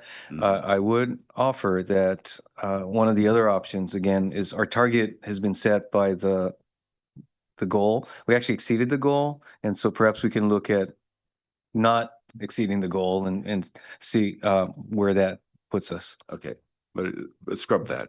Okay. Thank you. I also want to circle back on some questions that we may not have addressed. I think earlier, Chair, you asked about general expenses because the report aggregates them. So let me go through those. We talked about the three small ones, the 25,000 for attorney, auditor, and clerk. Within CSD, the animal shelter, the pets in need, realigning that budget was 50,000. Again, no service impact, just aligning the budget with the contract. Modifying the mailing from catalogs to postcard, we anticipate 65,000. And other general expenses of 50,000 related to just various contracts or miscellaneous expenses within CSD. Within police, the general expense was 90,000. Of that 90,000, 60,000 was targeted towards the maintenance of the analog system, which we will no longer need to do. The other 30,000 relates to supplies or programs that we've not resumed, as mentioned in the presentation. And I think within library, it's 50,000, as mentioned earlier. In general expense, we anticipate that would hit the purchase for content, whether it be hard copy or digital catalog. Yeah. And the on-call services, that was the only other one I had on the, I think the development services on-call, is that what that was? They were, well, we actually, you're referring to the funding or the model shift that we Yeah. a few years ago.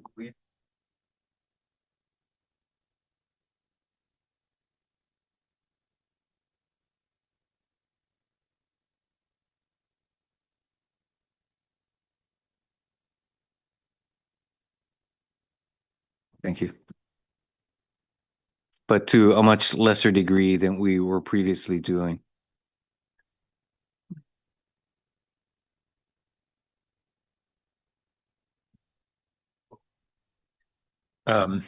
Okay, my list. First, on the police reserve officer use, it's a pretty minor amount, but I'm really wondering whether it's a net savings to have overtime of existing officers versus this expenditure, which actually wouldn't be overtime for them. So how does that net out in terms of its cost savings as opposed to just on the one side of the ledger of eliminating that, but are we increasing expense on the other side? So let me keep a short list of what seems to be on the bubble since we're exceeding the 6 million. So the police reserve is 14,654.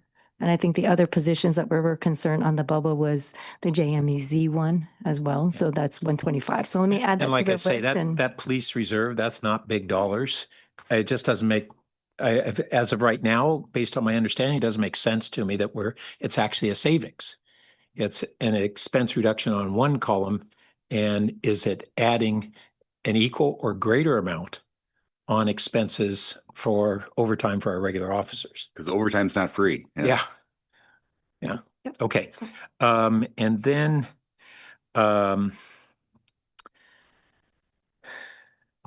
similarly, on the same theme, on the Enjoy catalog reductions, we get a great cost recovery on those programs, right?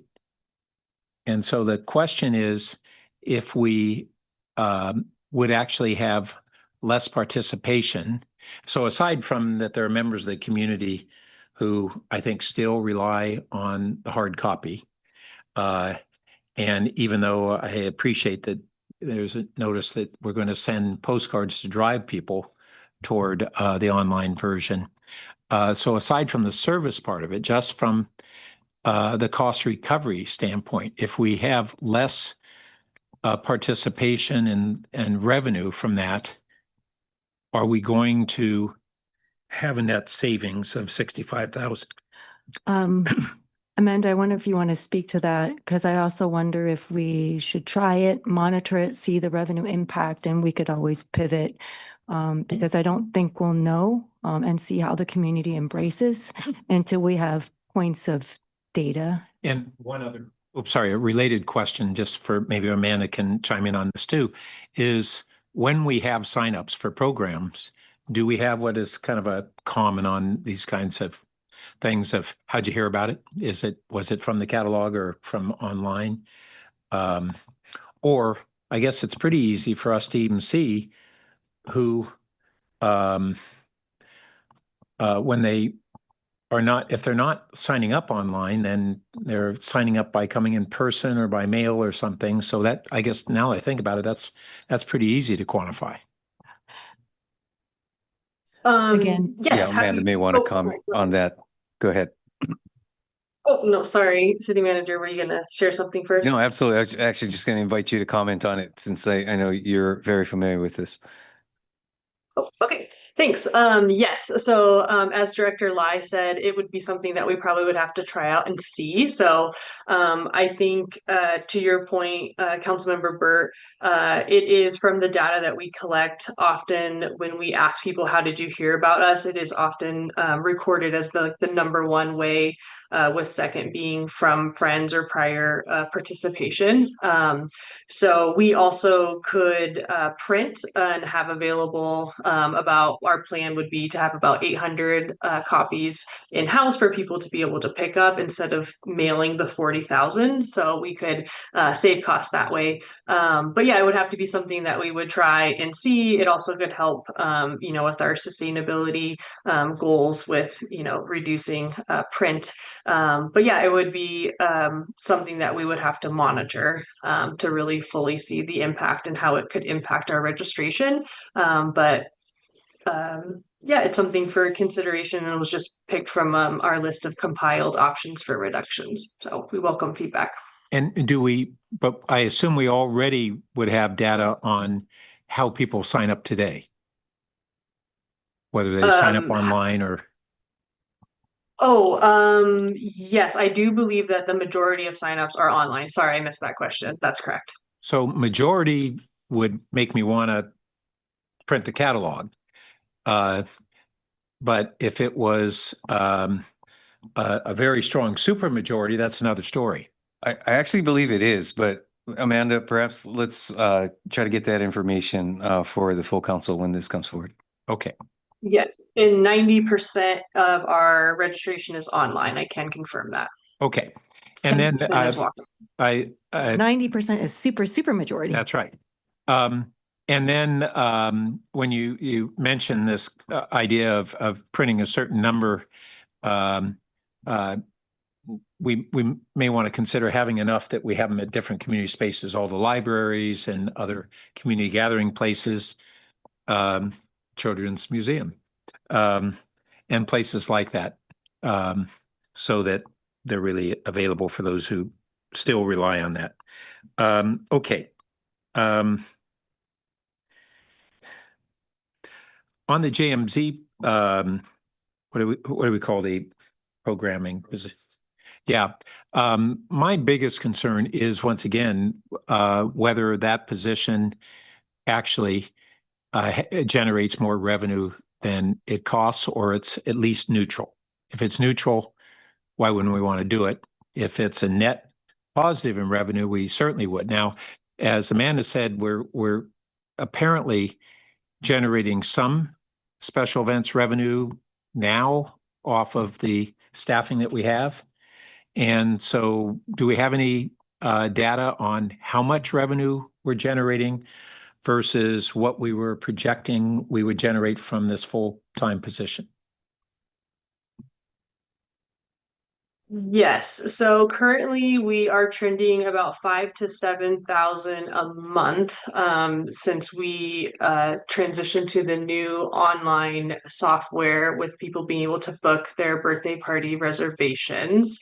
Our projections are 200,000 annually, and that would be maximizing birthday parties and the corporate external rentals. So that's our ultimate goal. And that would be assuming the full-time position. So with this possible new plan of only a 50% person, that's what we would have to reconsider. Is that possible? How would that look? Rearranging possibly the staff and their duties. We did add that other PA one since the business report. We've added 5 full-time positions for full-time animal keep care staff, and the 1 PA one that supports guest services. So we're looking, if we have to go this route, how we could rework the other PA one to support events if we need to. So again, staff are really trying to think strategically and creatively. So those are the data points that we're trying to get to. But that's the revenue that we have at this moment, and that's the target that we're going to try to get to. Okay, that's helpful. So if we're currently generating 60,000 to 80,000 per year, 5,000 to 7,000 a month, ballparking it, from the online, and are we saying that the halftime person would be a net increase in the programming over our current method, or maintain our current net increase of a half person? No, I was referring to the revenue, but it's really a reallocation of existing staff. Yeah, but I mean, compared to what are we doing now to generate that 60,000 to 80,000 a year? Is it just the passive online, or do we have staff at some level equivalent to this half, or what? We were going to have a full person. Right. Amanda, could you respond to that? Yes, we do have the current guest services staff doing what they can while they're managing just the guests that are coming in the door. So it's kind of as they have time to the best of their ability. So what this person was going to allow us to do is like dedicated time for them to manage those reservations, walk people around, show them the spaces, and actively recruit, as mentioned previously by, I think, Councilmember Lithcott-Hames, is like going out seeking, as well as Councilmember Reckdahl. So having that dedicated person to managing the reservations, keeping them, processing them very quickly, and then seeking out and bringing people in, and that recruitment piece that we're just not able to dedicate staff to at this time. Okay. Well, the math that I'm trying to do is the difference between 60,000 to 80,000 a year and 200,000 a year. So it's somewhere between 120 and 140,000 difference in revenue. And what I'm trying to understand, are we if we were to bridge that through the staffing, is that by an additional half person above what is in the budget, or a full person above what is in the budget.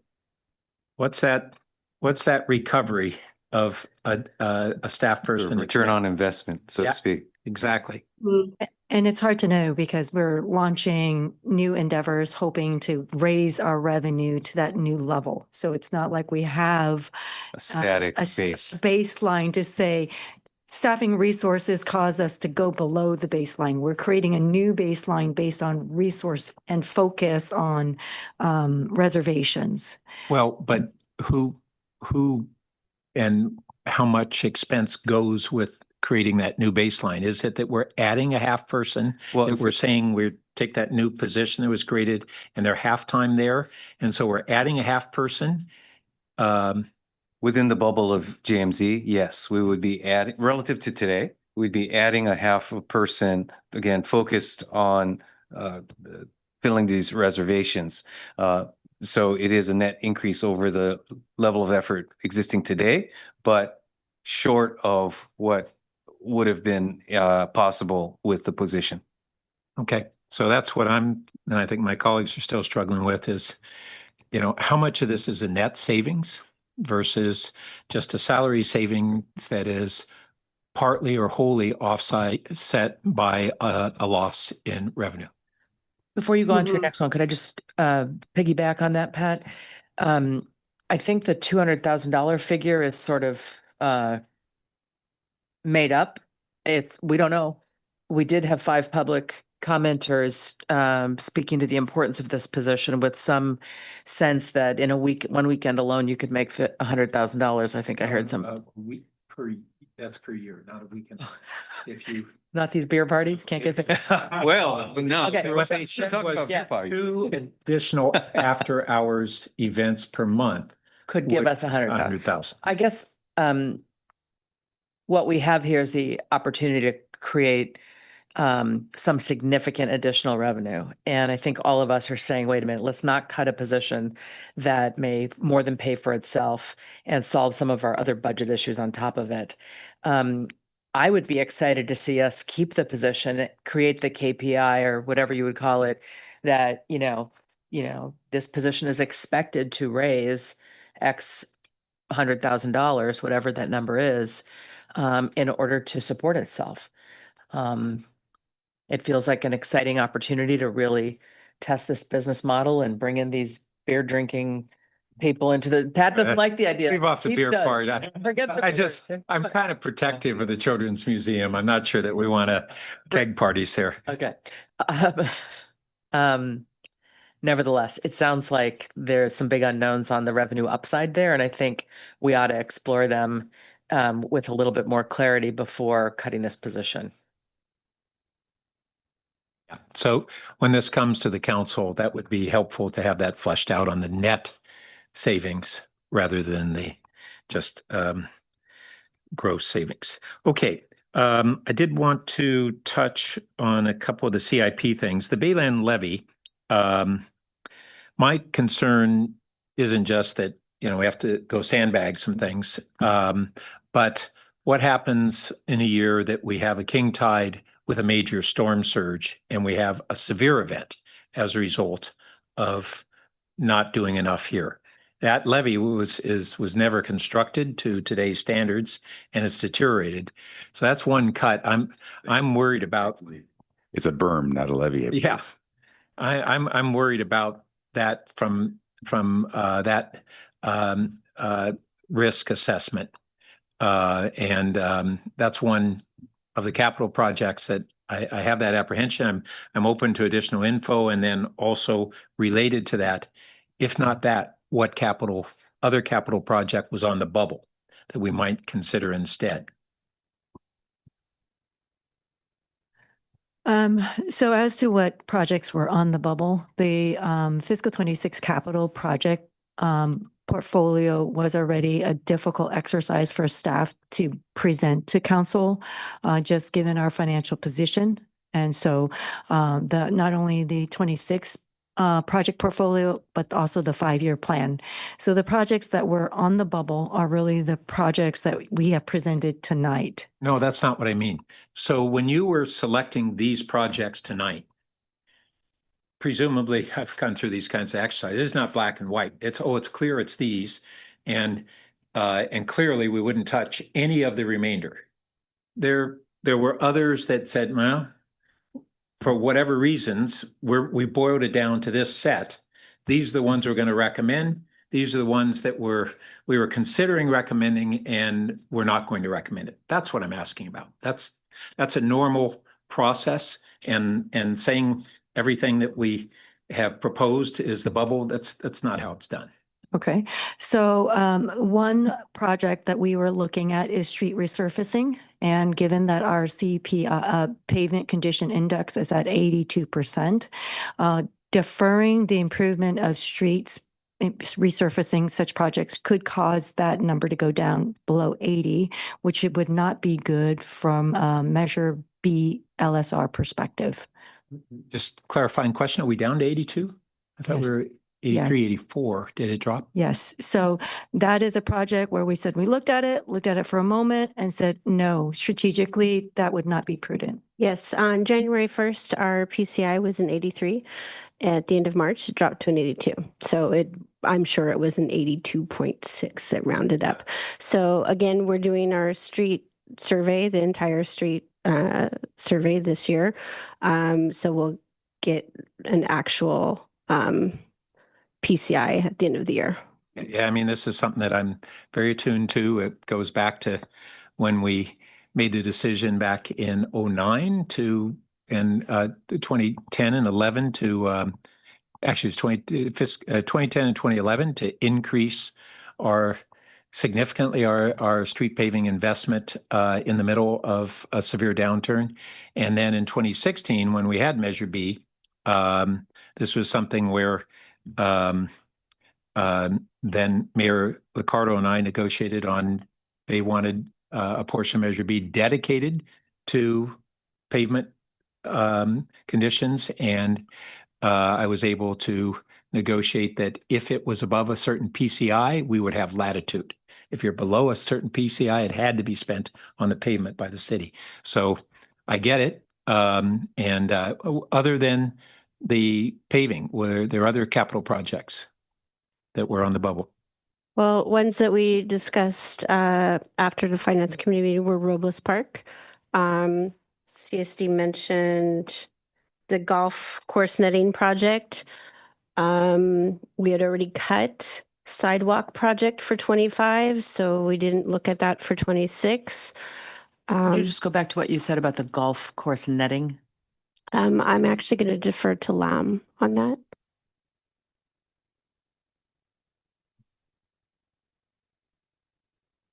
I'm in the budget document. It looks like its total project costs 847,000.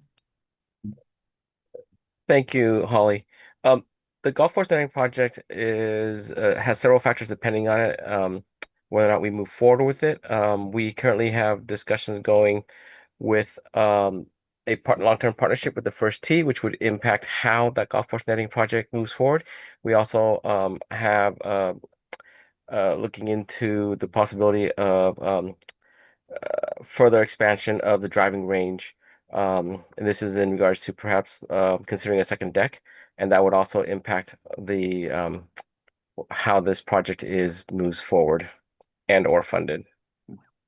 In bottom line is with that ongoing work, we concluded it would not be prudent to defund or defer the availability of those funds. And just to share what Lam was talking about on the potential of double decking the driving range is a big revenue generator. And so that we think has a net favorable impact.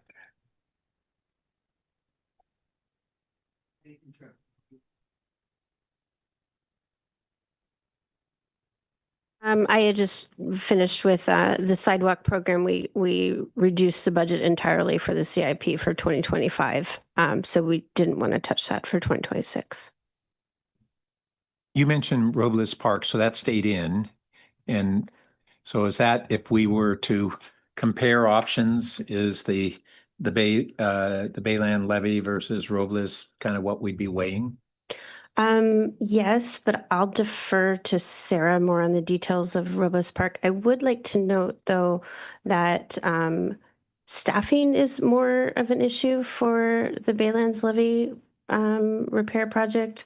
CSD has asked that Public Works partner with them on the project, and we are have had a vacancy in that group that works on it since January, our landscape architect. So Okay, that's important to understand. Yes, thank you, Holly. Good evening. Sarah Robustelli, Open Space, Parks and Golf.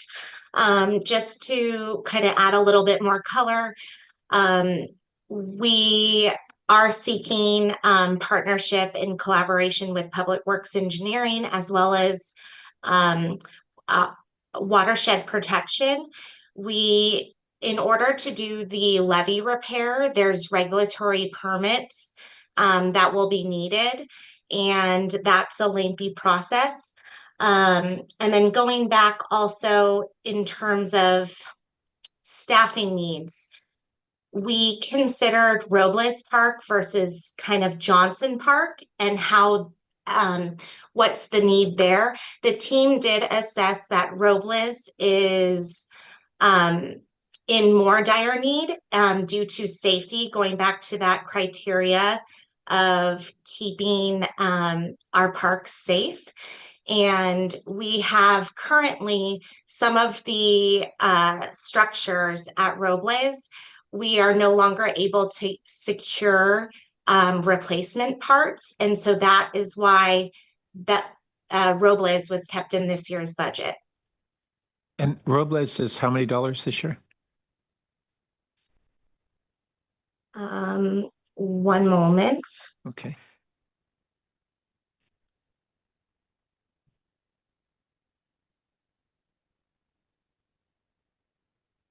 Councilmember, sorry, go ahead. It looks like we're just shy of 900,000. Is that? Okay. Yes, that's what I was going to say. Thank you. We tend to do a whole park. I don't know whether, and I don't expect an answer tonight, but just something for consideration. Do we bifurcate the playground replacement where there's a safety issue from all the other stuff that maybe isn't at all urgent? I don't know the answer to that, but maybe it's worth considering. And then, sorry, Keith, who is a neighbor to that park and uses it regularly. Please. That's my park. But I think they were going to change the design and make it one playground, or is it still two playgrounds? Just that would increase the cost. It is having two playgrounds currently separate, two playground areas in the same park currently. And so if you remodeled, would you just be remodeling those playgrounds, or would you be consolidating them into a single playground? It would just be remodeling the existing. Okay, so thank you. Yes. And then I just wanted to also add that the team for the levee repair, it's currently budgeted for $288,000. And that's certainly not enough to cover construction costs. So that would likely need to be increased. So we wanted to call that out and flag that. Thank you. And we don't have any opportunity to tap into a Valley Water funding for that, right? I think during this process, we are looking at seeking grant funding in addition to augmenting what we already have. Okay. And you mentioned the need for regulatory permits and the time involved with that. I just want to make sure that we're not holding back on beginning the process for the regulatory permits so that when we want to go forward, or if we saw a greater sense of urgency, we're held back. So I don't know, I don't need the answers to that, but I want to put that out on the table, as well as just re-examining whether Robles can be bifurcated or not. And the answer may be no, but I think we want to be able to look at that Bayland levy and whether what the choices are. And our choice may be to exactly what staff is recommending. On the the Churchill bike and ped improvements, there was a reference to Measure B dollars. Which bucket of Measure B dollars are we thinking that or hoping that would qualify for?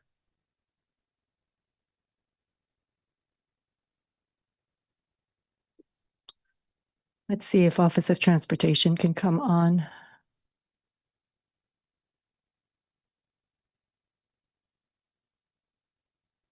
Hi, Ria. Hi, sorry, can you repeat the question? On the Churchill biking and pedestrian improvements and our hope and anticipation that we're going to be able to tap into Measure B dollars for that. And I was asking which bucket of Measure B dollars we That think would be the local. We've been talking to VTA staff about using the local roads, local streets and roads funding for that. So it's not a done deal. We can either use it for that or a different project. Because they also have, and it's not as big a dollars, but we have bike pedestrian funding in Measure B. I think it's 50 million total, so it's not massive, but I don't know if we might. That's why I was part of what I was I wondering think about. because it's a project underway, really would not qualify for that type of discretionary decision. Okay. All right. Thanks. Very last question. One of the things that we had talked about extensively during the budget cycle was wanting to understand what reductions we can have in expenses from consultants. And we have these different categories of them. And so there's the kind of the outsourcing of regular tasks. And then there are the ones that are domain expert type of consultants. And it was even explained to us Kylie had mentioned that in the budget hearings that the city manager and she had been already scrutinizing those sorts of projects more carefully. I appreciate that when we have an annual budget, we don't have all those delineated at the outset of the year. They come up throughout the year. So that presents a challenge in terms of coming back to us to saying, well, out of the savings that we're looking at having, what ballpark of dollars do we think we can achieve through less use of those sorts of consultants than we would have had going into this year? And we presumably were kind of baked in to kind of departmental categorical expenditures that are not specifically allocated, but that's where we get the funding for those, right? Is that you come to the council and say, I got a contract and to do these specific services that we need. So that's what I'm trying to get a better understanding. That's been a high priority for the council to understand that with an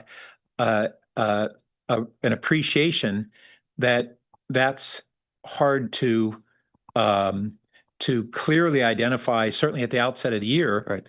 But it's also something that we hope is real. So how do we get somewhere in between what we'd ideally like to see and what you can practically provide us? Right. No, I appreciate both your description of the issue as well as the framing.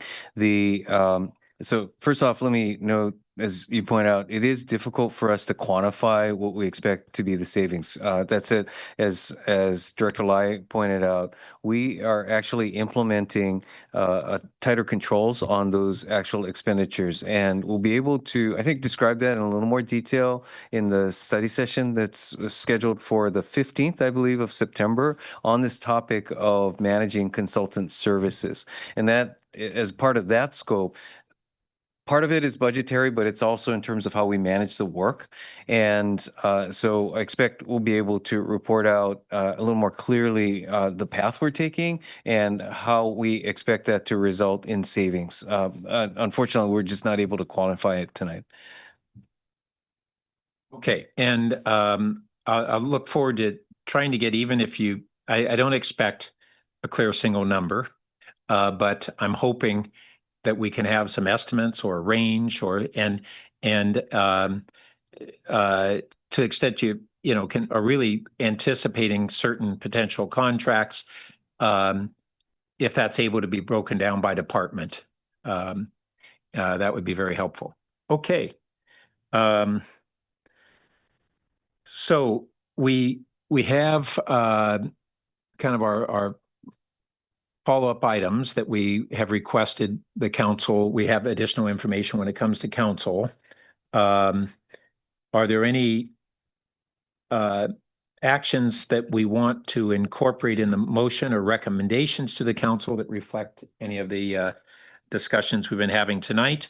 Or do we simply want to forward these kind of requests for additional information and have that be a council discussion? I would say if there are any that we can clarify, great, so that we don't get bogged down at a council meeting and we run our council meeting sufficiently.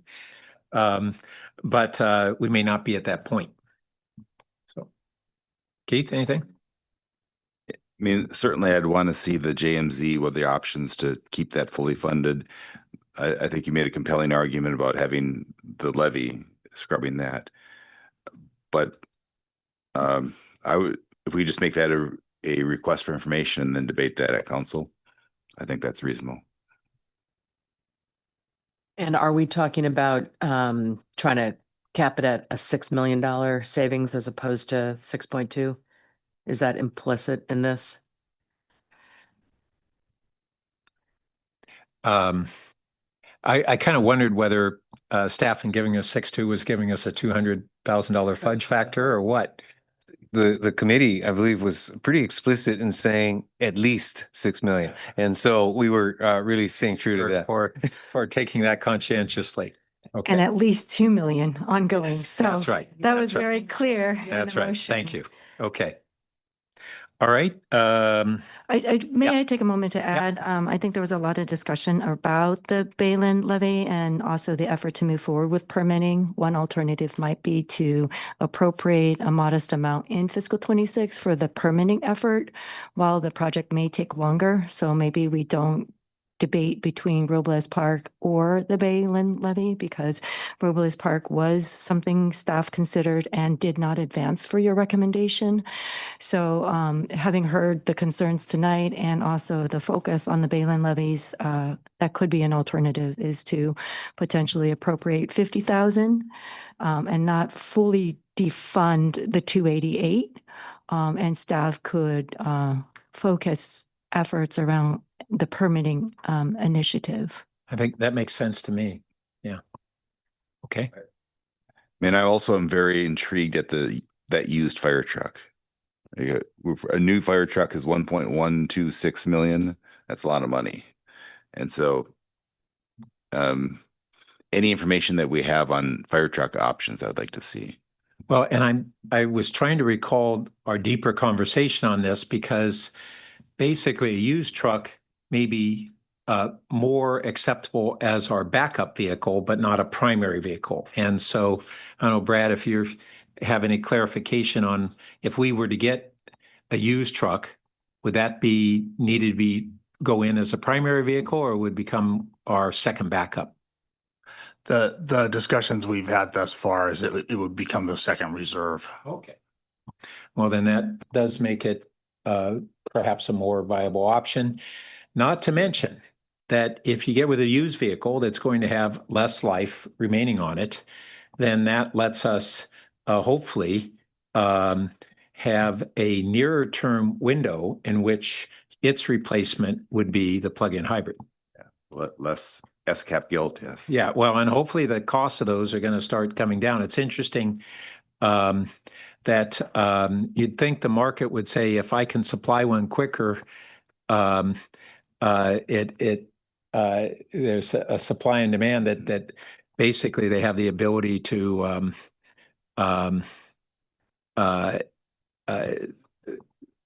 adjust the pricing, but who knows? So we'll see what the market does. I mean, that just the whole field of electric and plug-in hybrid in larger vehicles, including at VTA, we've gone through this on buses.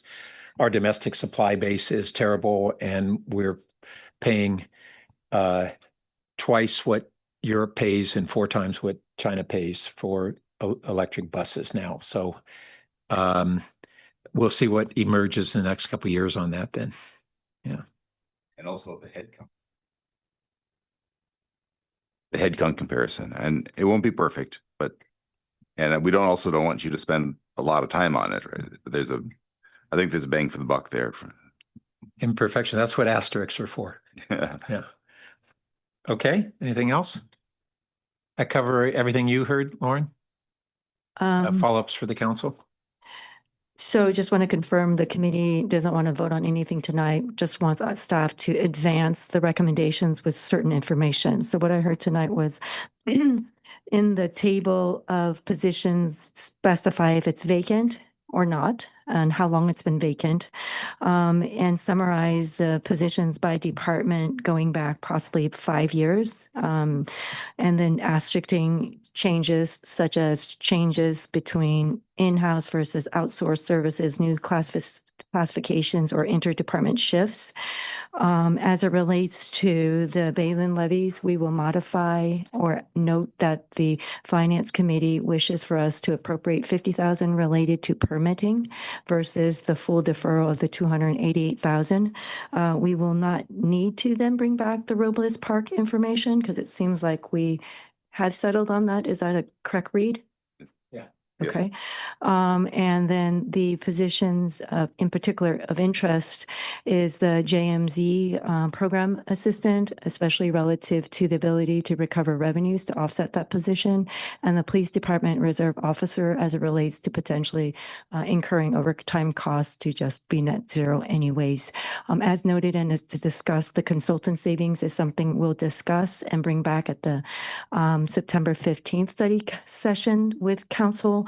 To the extent we can turn anything in this next week for the agenda packet, we'll do our best, but it would be fairly difficult.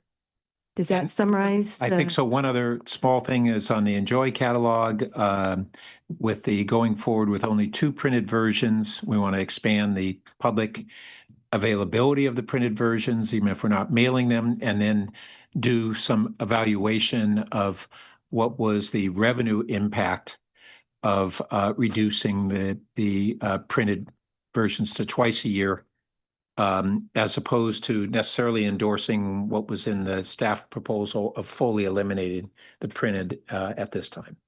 Let me make sure I captured that because that last part of your statement was different than what I heard. So we will print the extra copies at the various locations, as the assistant director mentioned. We'll evaluate and monitor revenue impact, but we are continuing to advance the recommendation, right? Which is to go to one half of the recommendation. One half. To go at this point in time to go forward with the 2 per year. But I think I read the recommendation was that it would necessarily follow that the following year we would eliminate it, and to defer that decision pending the additional information. How can we monitor something if it doesn't happen? No, we'd be monitoring the impact of reducing it to 2. Okay, so potentially eliminating the savings of converting to just postcards.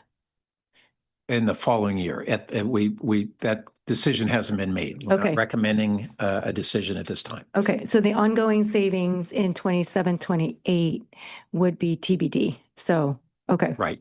Alrighty. Thank you. I just want to be clear on the JMZ revenue piece that it would be wonderful to have some kind of concrete projection of what we think, maybe a range of, easily recovered, our average projection, and then kind of best case, so that council has a real number to chew on. Thank you. Yeah, in a perfect world, we generate so much revenue that mid-year we can add that outreach coordinator back. There'll be a cash cow there. They've saved so much from use of consultants. Yeah. Okay. All right. So do we need to vote on forwarding this to council with that information? I guess. Yeah. Okay. Yes. All in favor? Yes. Aye. It's unanimous. Okay. And then just to review quickly upcoming meetings. I think I was so focused on this item. Red. Yeah. Well, I think we have some tentative scheduled for the September related to utilities primarily. We have 3 items that will be coming forward right when we come back from Labor Day break. So thank you so much, Chair and That Committee. cover it, Kylie? All right. Good memory. Good pivot. All right. Thank you. And the meeting's, Thanks again for all the good yeah, budget that work. was a lot of hard work. It's really painful. Meeting is adjourned.